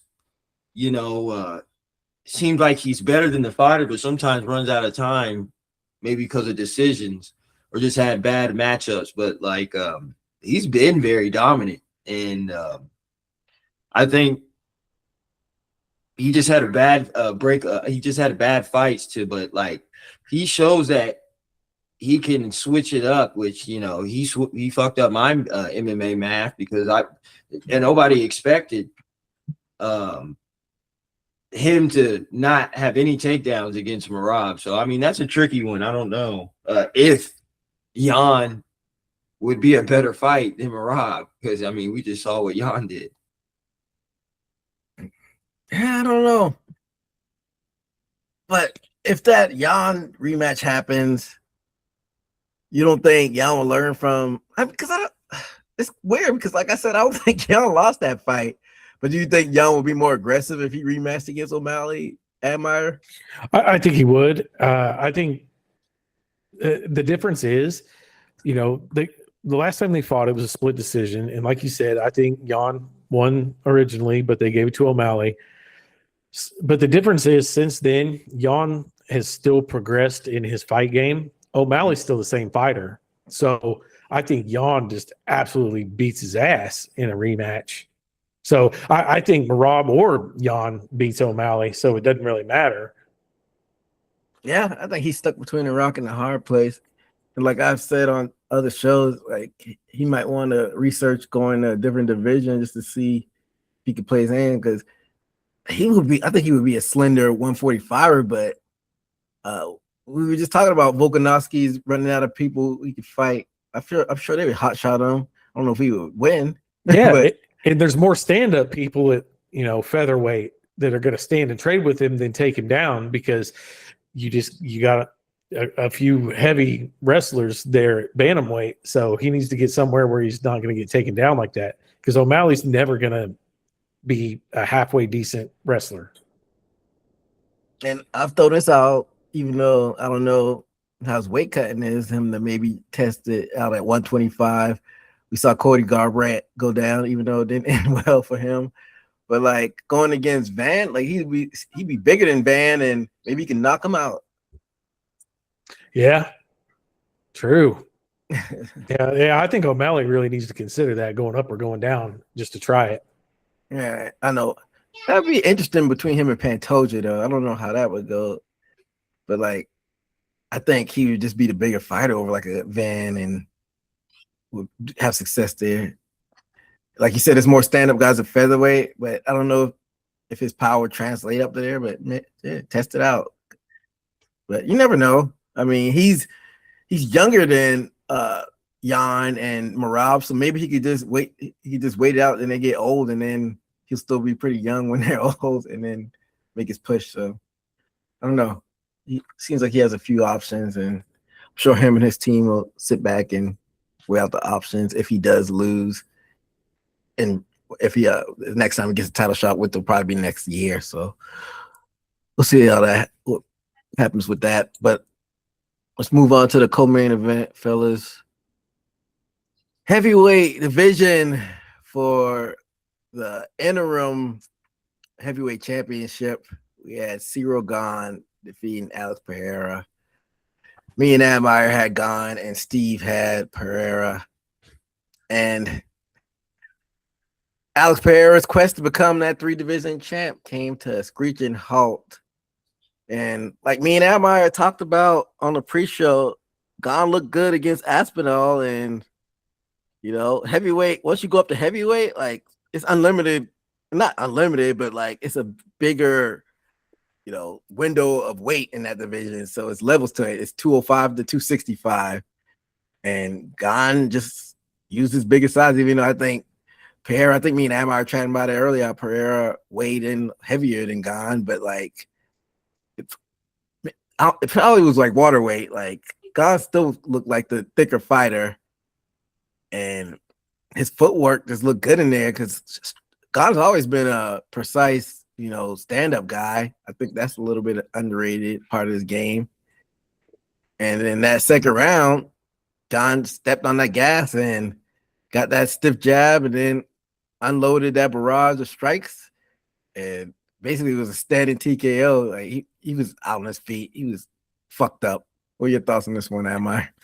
Yeah, man. Ciryl Gane looked really good in this. And everything he said is correct. Like he looked, I mean, he is a natural heavyweight, but like looking at him and Alex side by side, Alex weighed more than him, but you could just tell that Ciryl is a natural heavyweight and Alex was just kind of bloated. Their frames were so much different size. You just know that Alex wasn't meant to be that heavy. Like it was just added weight.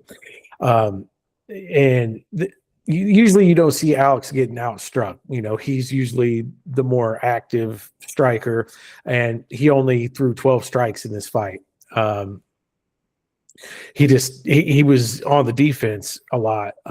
Ciryl Gane just, in all areas looks great. I think I can honestly say he's the first guy that I've seen do better after losing to John Jones. Most people get that curse once they lose to a real dominant champion. A lot of people after they lost to GSP, downhill. They lost to Anderson Silva, downhill. Lose to John Jones, downhill. And Ciryl Gane, he's, on a streak after losing to John Jones. I think that it would be a different fight if he fought John Jones now. I think he's just continued to elevate his game in all areas. And originally, I was of the thought that Ciryl Gane would lose to Tom Aspinall, and we got to see part of the fight. But when they eventually do fight again, I think Ciryl Gane's just going to mop the floor with Tom Aspinall. I don't know if I say all that, but we'll dig deeper in that a little bit. What are your thoughts on this one, Steve? Yeah, Ciryl Gane, he did a very good job of executing. I mean, if I'm not mistaken, these are at heart kickboxers, if I'm not mistaken. Well, yeah. Yeah. Pereira was a champion, like an all-time champion in kickboxing. I want to say he did Glory, if I'm not mistaken. That's where him and Izzy first fought. Ciryl Gane's Muay Thai. Muay Thai. Okay. Certain people said that, Pierre may have done a little bit better, maybe if he came in like 230 something, 235. Even for a natural heavyweight, Ciryl Gane was quicker than the fighter coming up in weight, and that's kind of rare. But like I said, Ciryl Gane was swift and got the job done, didn't waste no time as soon as he cracked him, hammer fist, and I would say it's in the moment, but those elbows to the side of the head, some on top of the dome, I believe, and he didn't waste no time and got him out of there. So and you just see that Pierre wasn't as accurate. I think, plus he got hurt. He got hurt. So it's like, I think his body frame or the conversion, he may have the power, but the conversion to sustain heavyweight blows, I don't think Pereira has. I think that was for what I mind Pereira as. I can't see that happening to me, which means I feel like the factor is like he's in the big boys league. You know, he's not meant to be a heavyweight.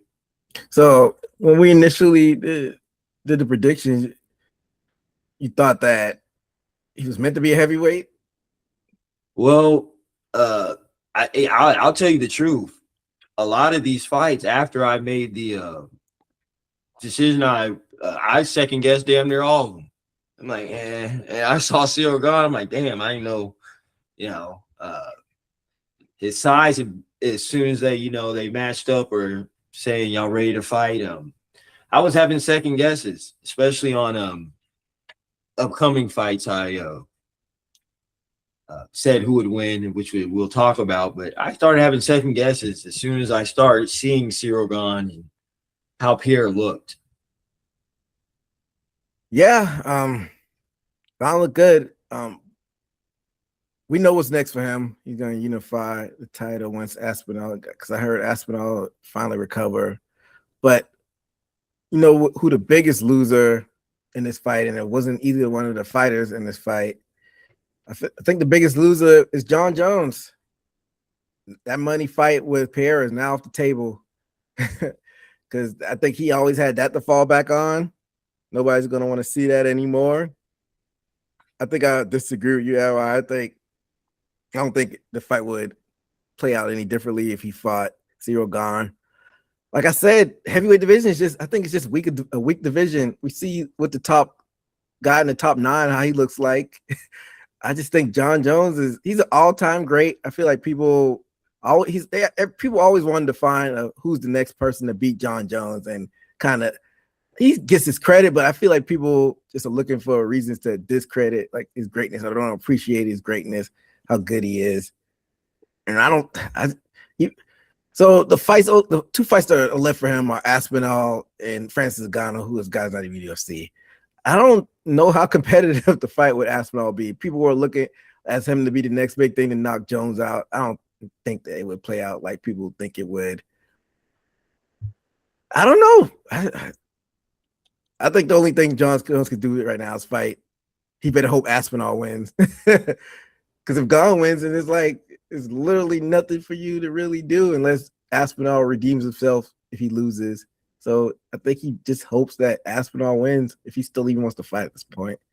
He's not in McGregor territory, but I'm like, I don't know what you're doing at this point, Jones.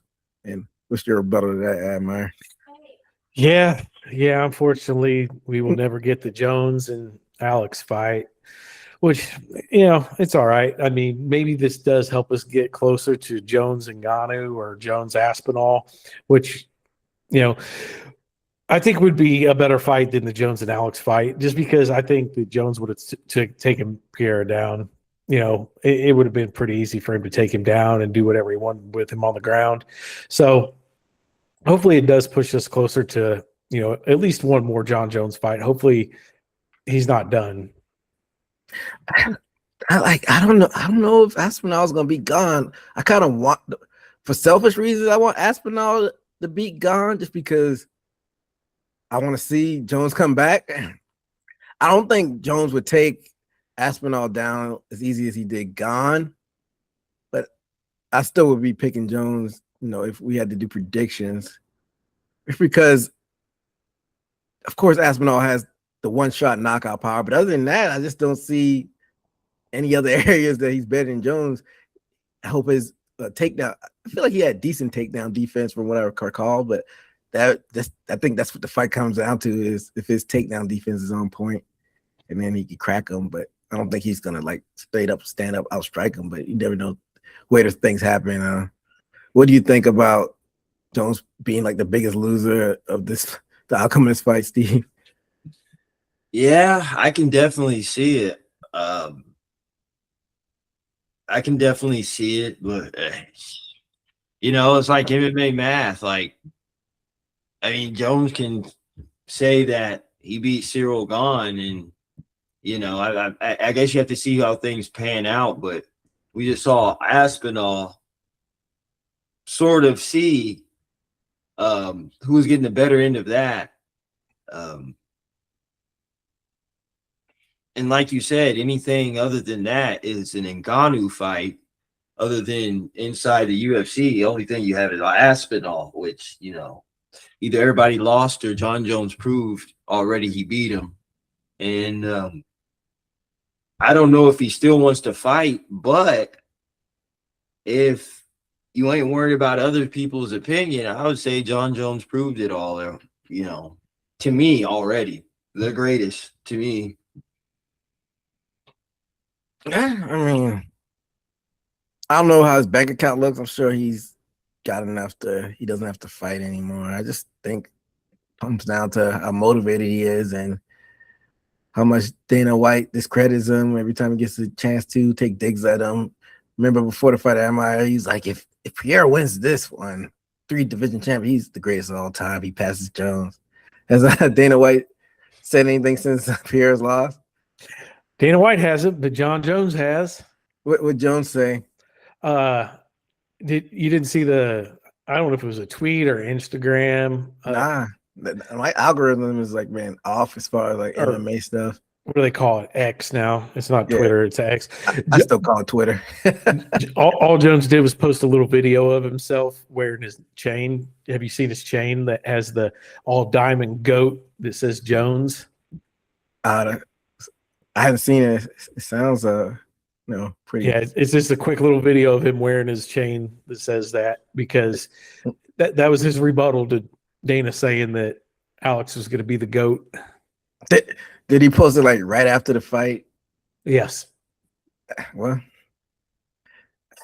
Dana White's probably fuming behind the scenes, but and then bothered by it. Jones tweeted, "Congratulations to the new heavyweight champion Gane. You look great out there tonight." And then it was signed with a GOAT emoji. He's such a troll. Like that's like almost like a sneak diss because he beat Gane easily. It was like passive aggressive. Just reminding everybody he's still the GOAT. Yeah. So we didn't even talk about what's next for Pierre. Is it basically set in stone that he's got to go back down after this, Admire? I mean, personally, I was thinking about this question all day, and what I come up with is kind of retire. Retire?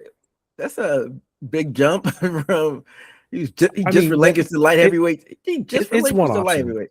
It's one option, just because he's already accomplished more than 99.9% of UFC fighters. He's got the multiple belts, and he's beat some of the biggest names and everything. And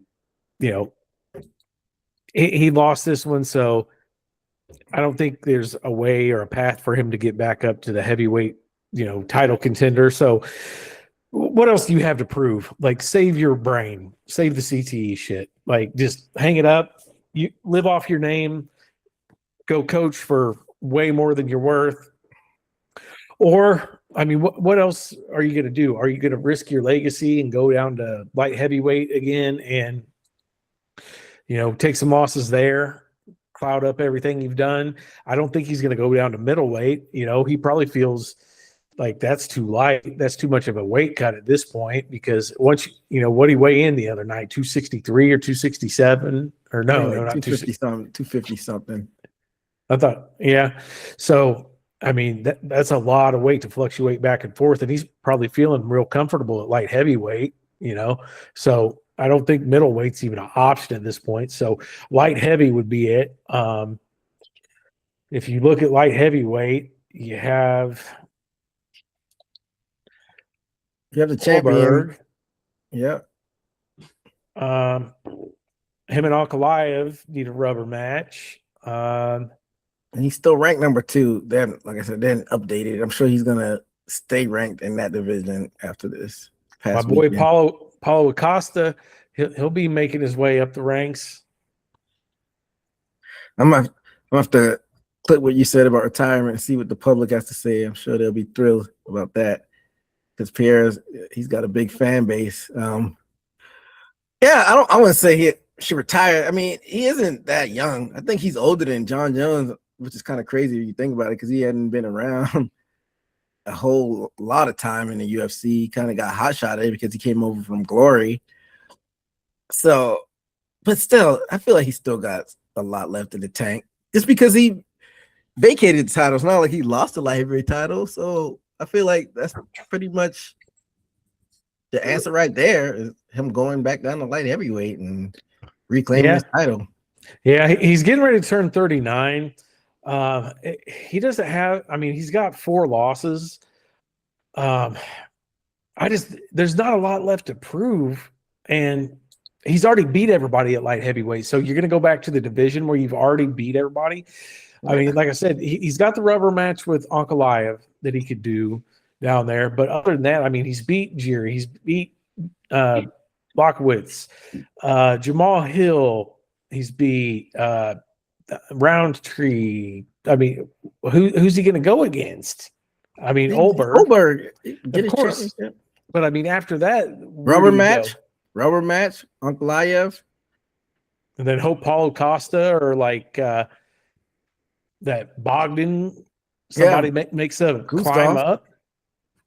Yeah, I mean, it'll all work itself out. Like, you have other contenders rise up the ranks because he's fighting every month. Okay, so here's what you do. You do that. You send Alex back down to light heavyweight, have him do a couple fights there while you let Aspinall and Gane fight. You hope Aspinall wins. You get John Jones out of retirement to fight Aspinall. Jones beats Aspinall. In the meantime, Alex is winning back at light heavyweight, and then you get Alex to move up to heavyweight and fight John Jones. That's your path to John Jones versus Alex. I mean, that's a stretch. They could try to do it, but I'll still look back at the tape of how Gane messed them up at heavyweight. It's not.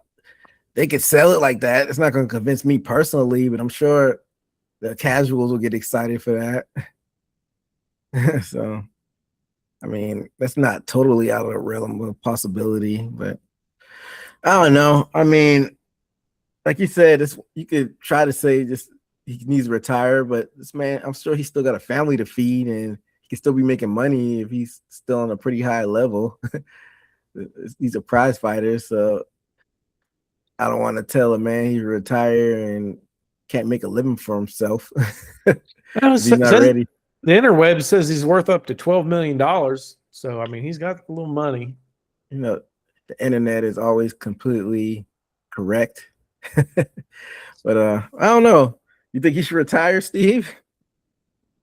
It depends on if he felt like he accomplished everything in MMA. It seems he left kickboxing after establishing himself in that. He's accomplished a lot of MMA. It'd be a long shot, I think, before he gets another heavyweight chance, and he can go back down and, because Olberg is a prospect to where, there's somebody out there that's still on top. I mean, somebody that's in the organization is obligated to challenge that person. So, I mean, Olberg's one of those people. That'd be a good fight and to put on that he hasn't fought yet in light heavyweight. Middleweight, too far to me, as far as like where he is at heavyweight. I think light heavy is where he stands, and maybe go for another run based off of he vacated on good terms. Maybe I think that was his deal. Worst to worst, I can get a challenge, title challenge coming back because he left on a good note. As far as John Jones, talking about Pereira. Oh, you say he left you mean he left the division on a good note? Yeah. I mean, if he decides to go back down there, they'll throw him. I think they'll throw him an immediate title shot. But it seems like y'all are saying that it shouldn't be a case if he still wants to fight. Have y'all heard anything about him not wanting to continue at this point? I hadn't seen anything. Like I said, my algorithm's been off though. I haven't heard anything like that, but I was just sort of out there, just from my perspective, something to think about. I mean, just because he's accomplished so much. I mean, he has, but it's not like he's gone on these crazy title defenses where he's defended the belt a whole bunch of times. It's impressive that he came from a whole different sport and was able to be champion, but we saw him get knocked out by Izzy. Saw him lose to Uncle Lio. Just seeing Gane fuck him up. So I feel like he still does have some legacy to build in MMA to prove that he's just not all sizzle and no steak.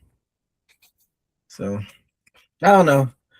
It'll be interesting to see what he does next. I think he should go back down to light heavyweight and rack up some wins and maybe try to salvage that Jones fight. But I don't know if he can at this point. But let's move on to the main event, fellas. For the undisputed lightweight championship, you had Justin Gaethje, your interim champion, defeating Ilia Topuria by TKO corner stoppage at the end of the 4th round. Admire had Gaethje, and me and Steve had Topuria. And in that first round, Gaethje started off fast, and he caught Topuria with that uppercut, and he did that bit, caught him with a lot throughout the fight, and he opened that gash above Topuria's eyebrow, and Topuria answered back, but that first round was Gaethje's round. And in that second round, that's when the tide turned and Topuria took over. He was going to that body. It was nice how he was digging into the body and took him down to the canvas and tried to submit him and couldn't get the submission, and Gaethje was able to survive. And once I get y'all thought on this fight, I'm gonna circle back around to that second round. But that third round, Gaethje was able to shake it off and got into that stand-up war, and he cracked Topuria with that right hand and was basically breaking him down and targeting that cut on that eye. And I think that 4th round was a good bounce back round for Topuria, even though you could see it, him wearing it on his eye. And I think even the commentators mentioned about like a bone protruding, but Joe Rogan tries to be like his own doctor and just be saying shit. So I don't know if that was verified. And then I think Topuria, I think he edged that round out, even though Gaethje got that knee to the body, which may have swayed the judges, but for the most part, I think Topuria won that round, and it could have well been 2-2 going into that 5th round, but I don't know if he didn't go. Maybe y'all could clarify this. Did he not come off the stool, or his corner called it? Because after the 4th round, the fight did not continue. Corner stoppage, and your new undisputed lightweight champion, Justin Gaethje. Admire must have saw something that we didn't see, because Admire called the upset. What are your thoughts on this one, Admire? Yeah, what a wild fight, man. Right now, I think this is probably my fight of the year contender. Both had big moments. Topuria is so fast and accurate and just throws so hard. I mean, he was landing body shots that would crumple most men. And Gaethje was just coming with that uppercut from the floor. I mean, just insane shots. I mean, just by both of them. What a crazy back and forth fight. That second round was just wild. That 4th round was wild. That knee to the body. Yeah, definitely fight of the candidate. The stoppage was weird because I think it was going into the 3rd round. There was, between the rounds, it was an extra time that they were like the doctors went in and checked it. Extra minute, which a lot of people were pissed off about because, they should have had the doctor checking him during, the regular time, not extra time. So he got an extra breather on that. The first doctor said he couldn't continue, said his vision was damaged, not good enough to continue. The ref said, I'm going to get a second opinion, called in another doctor, and the second doctor said he's okay. So I read some articles on that today, and I guess they're allowed to do that. The first doctor, I guess, is a newer doctor, younger doctor. something like that, a lower level doctor. So he wasn't allowed to make that official decision. So I don't know why they sent him in there in the first place if he's not allowed to make that official decision. I'm guessing it's because this was on the big stage and they just didn't want like a doctor stoppage like that on the main event. Just my guess, that isn't backed up by any sources. But then, between the next round, it was stopped. I've heard multiple things. I heard it was Topuria himself that said, I can't continue. He went over and sat down, put his head down. I heard it was him. And then I heard it was actually his coach, where, his brother is one of his trainers, and his brother said, no, he's not quitting. But then the coach said, yeah, he needs to quit. Like, he's too damaged. So I've heard it multiple ways, but either way, I think it's what was best. Like, he just had so much damage. The last time I remember seeing damage like this was GSP versus Koscheck. Just bad. That jab was. I saw that fight at Charleston. I can't remember it. Charleston bar restaurant or something like that. I remember that was December of 2010, and he was just eating with that jab, and Kosh just looked like a mess. Yeah, and his orbital bone was fractured during that fight. So, I'm not a doctor, but I think Ilia Topuria has one, maybe two fractured orbital bones on his face. It was bad. We haven't seen him in that position. And I think this is kind of a case of what the last fight was. Maybe this is just what happens when a smaller guy moves up in weight and just isn't used to that power transfer. Gaethje, we know he's a hard hitter as it is, and Topuria moving up in weight, just couldn't absorb those punches because he was wearing it. His face was just damaged. What are your thoughts on this one, Steve? Yeah, this fight, which Justin Gaethje was involved with, reminds me of a more competitive Tony Ferguson versus Justin Gaethje fight. Because the way Poirier was getting his face damaged, and I would say this is worse than what Tony Ferguson got as far as his face, how it was messed up. But man, and like I said, Topuria, this was two fighters that you literally see. Although he had to give up on the stool, man, they were fighting through some pain. Gaethje, those body shots, Topuria enduring, and like you can tell every time he cracked him in the face on that orbital bone side, that was cracked. Like you could tell he kept on holding his face because it hurt, and he just kept on. I was hurting every time Gaethje was jabbing that spot, and then both his eyes were getting black. I'm like, damn. And saying that he can't see, I think was that either started to be in the third round, if I'm not mistaken, second to third. And then that fourth round, from my recall, Joe Rogan said he said something to his brother. And then his brother's like, no, you're going to finish this fight. And like 1 second later, somebody else in his corner said no. And I think that's what happened. He probably said real quick he couldn't do it. Probably didn't want the mic to pick up on it because I didn't hear Topuria say it. But I think, that his corner made the smart decision. Because I can quite frankly, as bad as he's about to lose some eyesight. So we talked about this in previous shows. I'm not a fighter.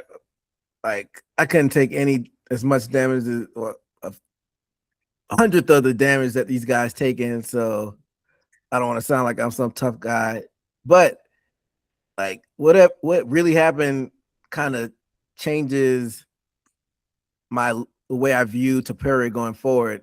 If it's true, if it was his corner that stopped it, I've always been a proponent that they need the corner needs to step in MMA like they do boxing. You don't see that a lot in MMA, corner stoppages and throwing in the towel. So if that's the case, then I'm all for it.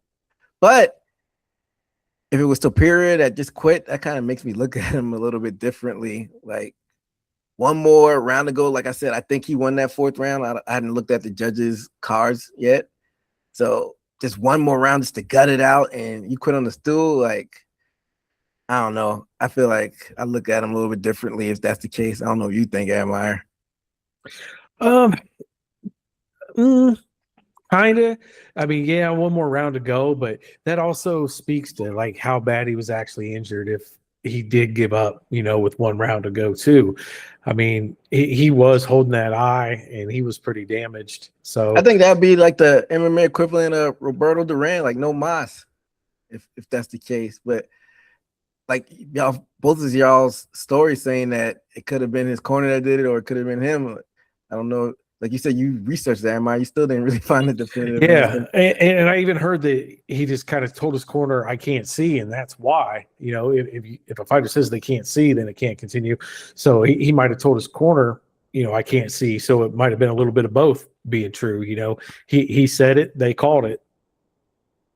Yeah, so I don't know. He did take a lot of damage, but like I said, I would get back around to that second round. Do you think this is a case of Topuria smelling himself a little bit? Because I thought he was going to win this fight. The odds said he was going to win this fight. Probably should have won this fight based on his strategy in that second round. He had him hurt. He probably could have finished him with just a couple more blows, but he wanted to kind of get cute a little bit and try to go to submission. I think if he would have ground and pounded him just a few more strikes, Gaethje would have been out of there. Or if he would have told Gaethje to get back up, do another body shot, Gaethje would have been out there. This is a case of Topuria kind of smelling his shit a little bit too much and getting too cute with it. Yeah, I think if he would have played around and done all that shit, he could have finished it.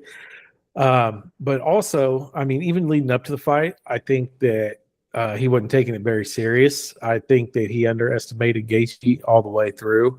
So I think it wasn't just in-fight mistakes that he made. I think it was just kind of the whole thing. I think he believed his own hype. I think he believed everybody else's hype. I mean, he's great. I mean, he's, champ for a reason, but, it's also Justin Gaethje. I mean, I think that any other fighter would have already been out there, couldn't have survived all the things that he did. So it's also that factor too. But I think that this loss, we talk about, people learn more from a loss than a win. I think this is going to be the one that, kind of is the life changer for Topuria. But I get it. Like, he kind of went into the fight cocky. I don't think it was just underestimating Gaethje. I think that he's just been that cocky. He's coming to those fights like that the past like 3 or 4 fights I can remember, like kind of like a little bit too relaxed, like having a celebratory dinner the night before the fight. And he did the same thing with Gaethje, and it just came back and bit him in the ass. So I don't know. What are your thoughts, Steve? As far as like the future of these fighters or the fight? No, just Topuria smelling himself a little bit too much. Definitely. I mean, been on a tear.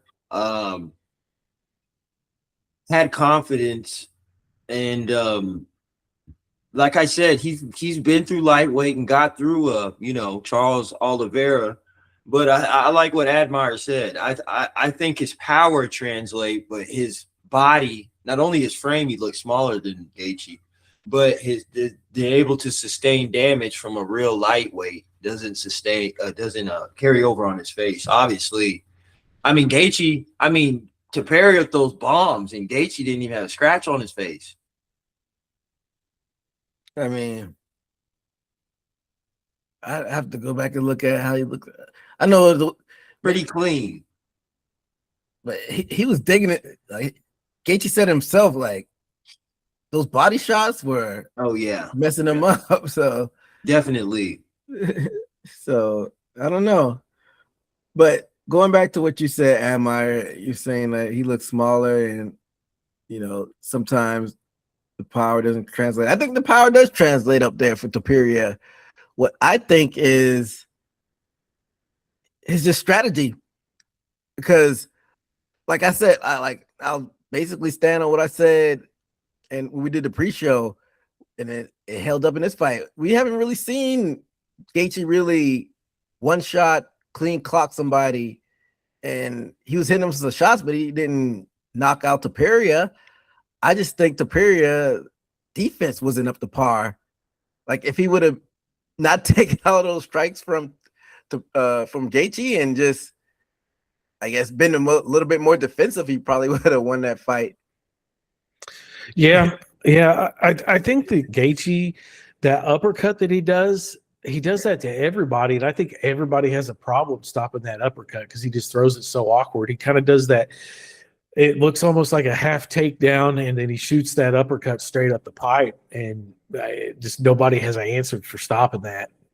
He almost does it through dirty boxing too, like grab your head and trying to sneak it in there.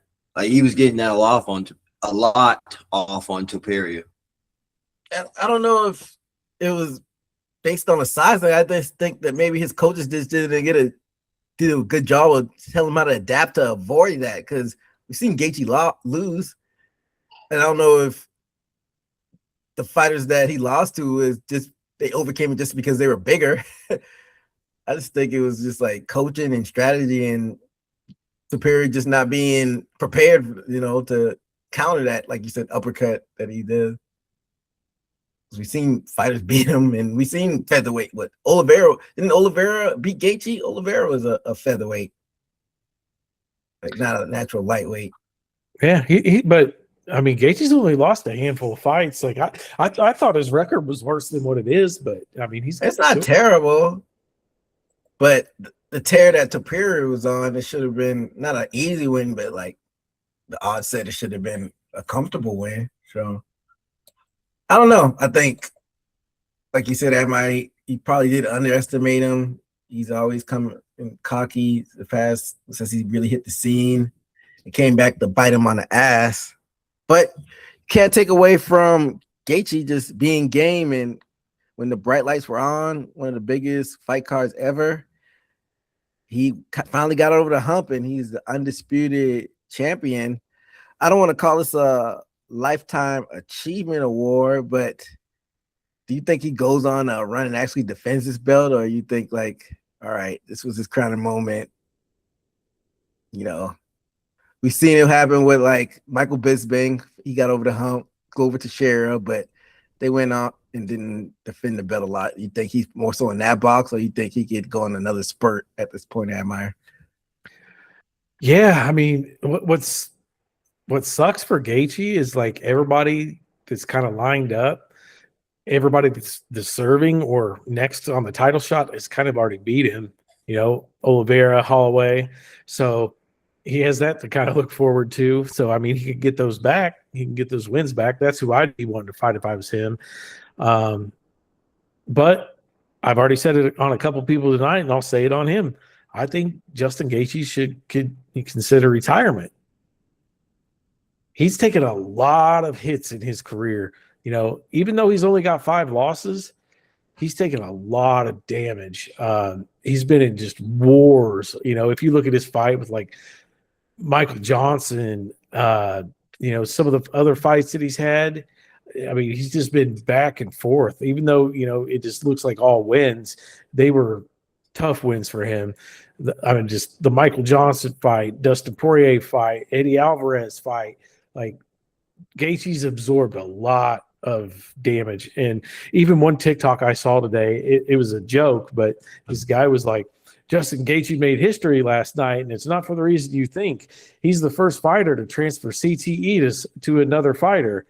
Like, it's, a lot. I remember talking, there was a writer at Bleacher Report, I think his name was Jonathan Snowden, and we were talking during Gaethje's first fight in the UFC when he came over against Michael Johnson. And I was like, oh, wow, Gaethje's going to be awesome in the UFC. And he said, dude, Gaethje ain't going to last if he keeps fighting like that. Like, nobody can sustain that style. Like, it's going to, give him permanent damage. And here we are, like 10 fights later or something like that. And he's still same style, wild brawls. So, I mean, I just, we don't know enough about CTE and head damage still. And just Gaethje's taking a lot. Yeah.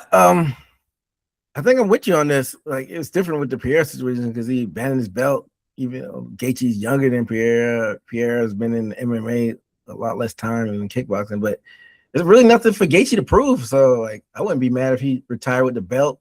I don't think we've only seen it once, but we've seen fighters have too much pride, and he's like, finally got it, and I'm gonna defend it. So I think he'll probably go on the around, but like, I wouldn't be mad if he retired. The only other fight we saw was with GSP. Took Bisping's belt and retired after that, pissed Dana off. So we haven't really seen it in MMA. I think it happens more so with boxing. But what do you think Gaethje should do next, Steve? I definitely think he's one of the few fighters to where you ain't complaining. You got the belt and you just left the organization and retired. We can honestly say Gaethje earned that. He failed, got up and tried again, and finally, and what are the odds on which probably was motivation on a White House platform to get your championship on that? I mean, that's a good what do they say, feather in the hat, or a good feather in the cap. That's a hell of an accolade. On your way out, I can say Gaethje can look like, damn, all this fights I've been in back to back in wars, like I don't have shit to prove. And you wouldn't think that he would not saying I know his finances, but what's the purpose of going to any other organization? He's not. I don't think he would go to any other organization at this point. Or even Sideshow Combat. Like, I mean, I think he'll be done. You don't have to do anything in combat sports again, for real. I think he would. For some reason, I think he would do Real American Wrestling. I can see that. Everybody else is doing it. And you're not getting hit in the face like if you were to like go on like a boxing side quest, even though I don't think UFC is really mentioning anything about the possibility of crossing over to Zuffa, but it's neither here nor there. But yeah, I don't think he's gonna retire though. I think he's gonna defend the belt, which brings us back to Topuria. He hadn't defended the belt since he's gotten it. Would he even be warranted to get an immediate rematch, Admire? Because he hadn't really done anything at lightweight. No, he already asked for the immediate rematch, and they asked Gaethje if he would want that, and Gaethje said no. It's not like we went the distance and it was a close fight. Like, he quit on the stool. It was a close fight. He just quit. I mean, like we said, we don't know what really happened, but like I said, I thought it was even going into that last round. Gaethje said, he quit on the stool. It wasn't like he went to a decision and all that. So, Gaethje doesn't want to allow an immediate rematch. Of course, he doesn't want to. I said the same thing. I don't think they should, just because Topuria didn't own the division. If he would have been a division staple for a while, then I'd say, oh yeah, of course. But no, I mean, get you another win or two, and we'll talk about it, or go back down to the other weight class you were at. Okay, so who would get it instead? Because like I said, I don't think he's retiring, and you already listed the people that he's already lost to. So who would get it? Has Gaethje fought Ciryl Gane? No, but I hate the shit on Ciryl Gane like the UFC does, because I don't think the UFC likes Ciryl Gane. Oh, and speaking of Ciryl Gane, he bet $1 million on Gaethje and won $5.5 million.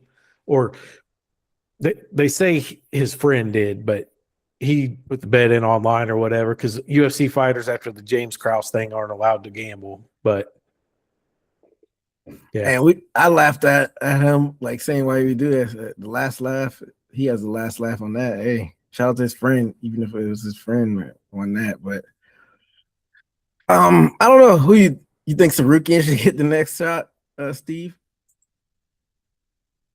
Yes, but I think Dana, depending who you are, and he picks and chooses, I don't think he really liked the fact that he canceled that fight with Islam still. And actually since then, I mean, Arman who did he fight? Because he's about due either for a fight or either title contention. But I think by the fact that he's done things in the past to make Dana White have a sour taste in his mouth, I think that has a lot to do with it.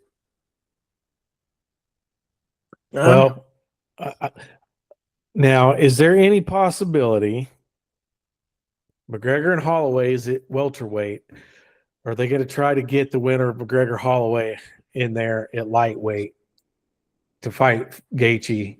You know, they'd love to get McGregor back into a title position, and Holloway wouldn't be a bad choice either because he's already beat Gaethje. They have history, and Holloway's number 4 at lightweight. So it's a win-win for the UFC if they say the winner of McGregor Holloway. Hey, You know, now you're putting your thinking cap on. I can see them doing some, I don't want to say stupid shit because Holloway beat him, but I can see them doing some stupid shit of putting McGregor in there if he wins. Gaethje McGregor would do numbers. Yeah, I think you might have found out the solution there, Meyer. I can see them doing that.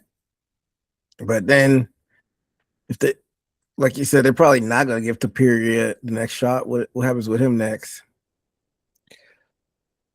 Put him against like Patty Pimblett. I think he'll knock Pimblett out. I don't know, man. Pimblett's a good size at lightweight. I think that might be an all right fight, or like a St. Denny, maybe No, Dan Hooker. No, not Dan Hooker. Maybe Denny. He could sell me on that. Or even Roofy. Man, Roofy's got the striking down. Roofy and Topuria. I'd have to see how the rankings look once they update it. That might not be that bad of a fight. And I think for the entertainment part, the Sarukian have beefs with Topuria, so that might be something to rally under. Well, Yeah. if Ciryl doesn't get the next title shot and they do go to that Admire's idea, then you would probably do that in between then. If you were to run the winner of Holloway and Gaethje, and then the winner of Ciryl and Topuria gets the next shot, should probably be mid to late 2027. So see them going down that route. So, but shout out to Justin Gaethje going in there, and you know, he's been a warrior in the cage the past decade. Went from the World Series of Fighting, which is now PFL, came in there and put on bangers. He said his record is as bad as people might think, and he's finally got over the hump, and he is now your undisputed champion. And I did pull up the judges' scorecards, and they didn't agree with me. All 3 of them gave that 4th round to Gaethje, so I guess they put a lot of stock in that knee. I thought Topuria was winning that, and like Gaethje had that flurry in the final like 15 or so seconds, and I guess they may have given it the edge. So yeah, good fight. A spectacle of an event like we talked about earlier, which we'll probably never see again. One more thing before we get on out of here, and I don't want to spend too much time on it. Hopefully it's the thing hopefully it's what I was going to bring up. What are you about to bring up? I was going to say, can anybody help me here? What in the fuck was the Tyson Fury thing about? I forgot about that. We did talk about that too. I don't understand. I thought he was gonna go out there and announce like him and Joshua, like the Zuffa box was gonna be on the Zuffa boxing, because you know Turkey Alex Sheik has a stake in Zuffa. That's not what happened. All he did was come down and congratulated Dana White in the White House for the event, and didn't do anything after that. That was very bizarre. I don't know if you saw more details about that, Steve. No, nothing too much, but it was like after he's done talking, it seemed like he was a deer in the headlights. Where to go? Like what was the purpose of this? You know.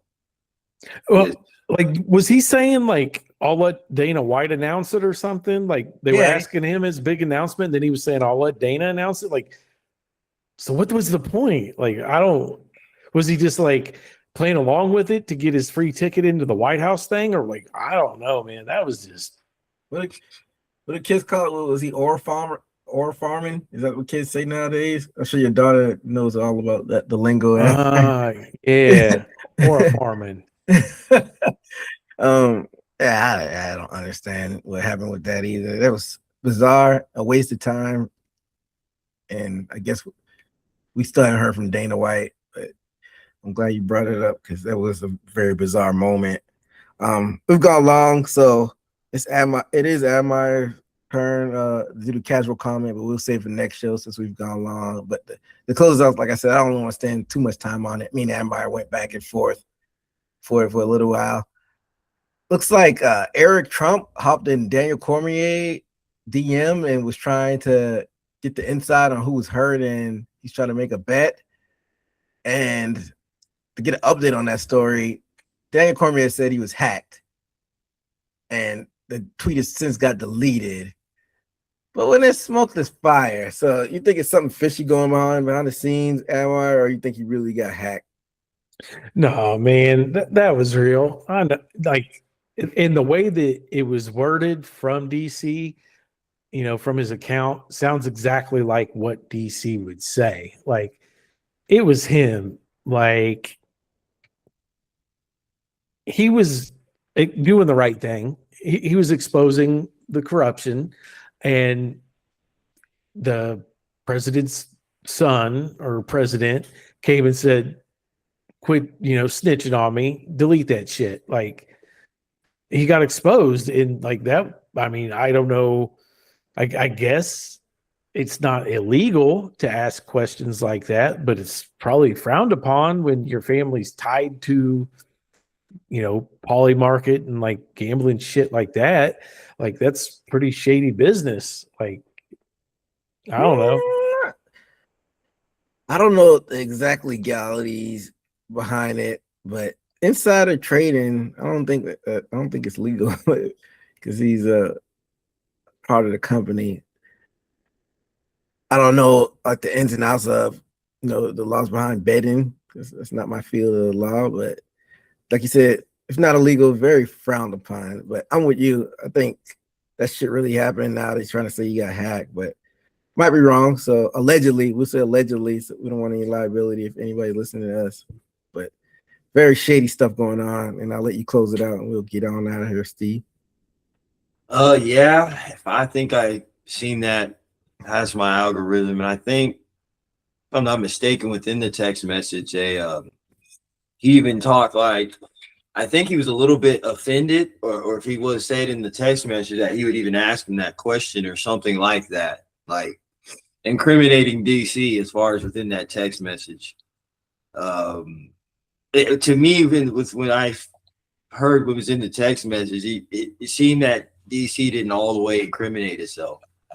He was I think he was wording his words pretty good to not incriminate himself, from what I remember. Yeah, I mean, he was basically saying it without saying, like, I'm not telling you that because I'm not trying to get my ass in trouble. That's basically what his text were responding to him, and I don't blame him. I mean, I don't know. I mean, the only thing I could think of if he may have got hacked, like that, the Trump's already rich. Like, what's he being a degenerate gambler for? Admire to play devil's advocate. I mean, people with money still chase that high. Like Dana White, we talked about him. He's worth $500 million and he still gambles. He plays blackjack at the casinos. It's just chasing that high. They want to feel that high of winning. It doesn't matter what for. And then, how good would it look if Trump's son makes these bets on the White House card and, he bets right on all the fights. Then he gets to brag and say, hey, look at my bet slip. And I bet right on all these fights. Like it just makes him look cool, Yeah. Either way, stop. They need to cut it out. Like they're already rich enough. We see what's going on with the economy. Like, why you need to do that shit? But yeah. But I mean, just the way it was worded though. The way it was worded, like it sounded exactly like DC. The UFC is a sport that I'm deeply passionate about, and I will not tolerate this type of insider behavior. Shame on anyone trying to ruin this beautiful sport. Why would somebody, if somebody's going to hack your account, they're not gonna expose somebody and say something like that. People hack your account to like do nefarious shit. Like, you know what I mean? Like they do it to expose you, or they do it to get you to pay money, or like to get people's information.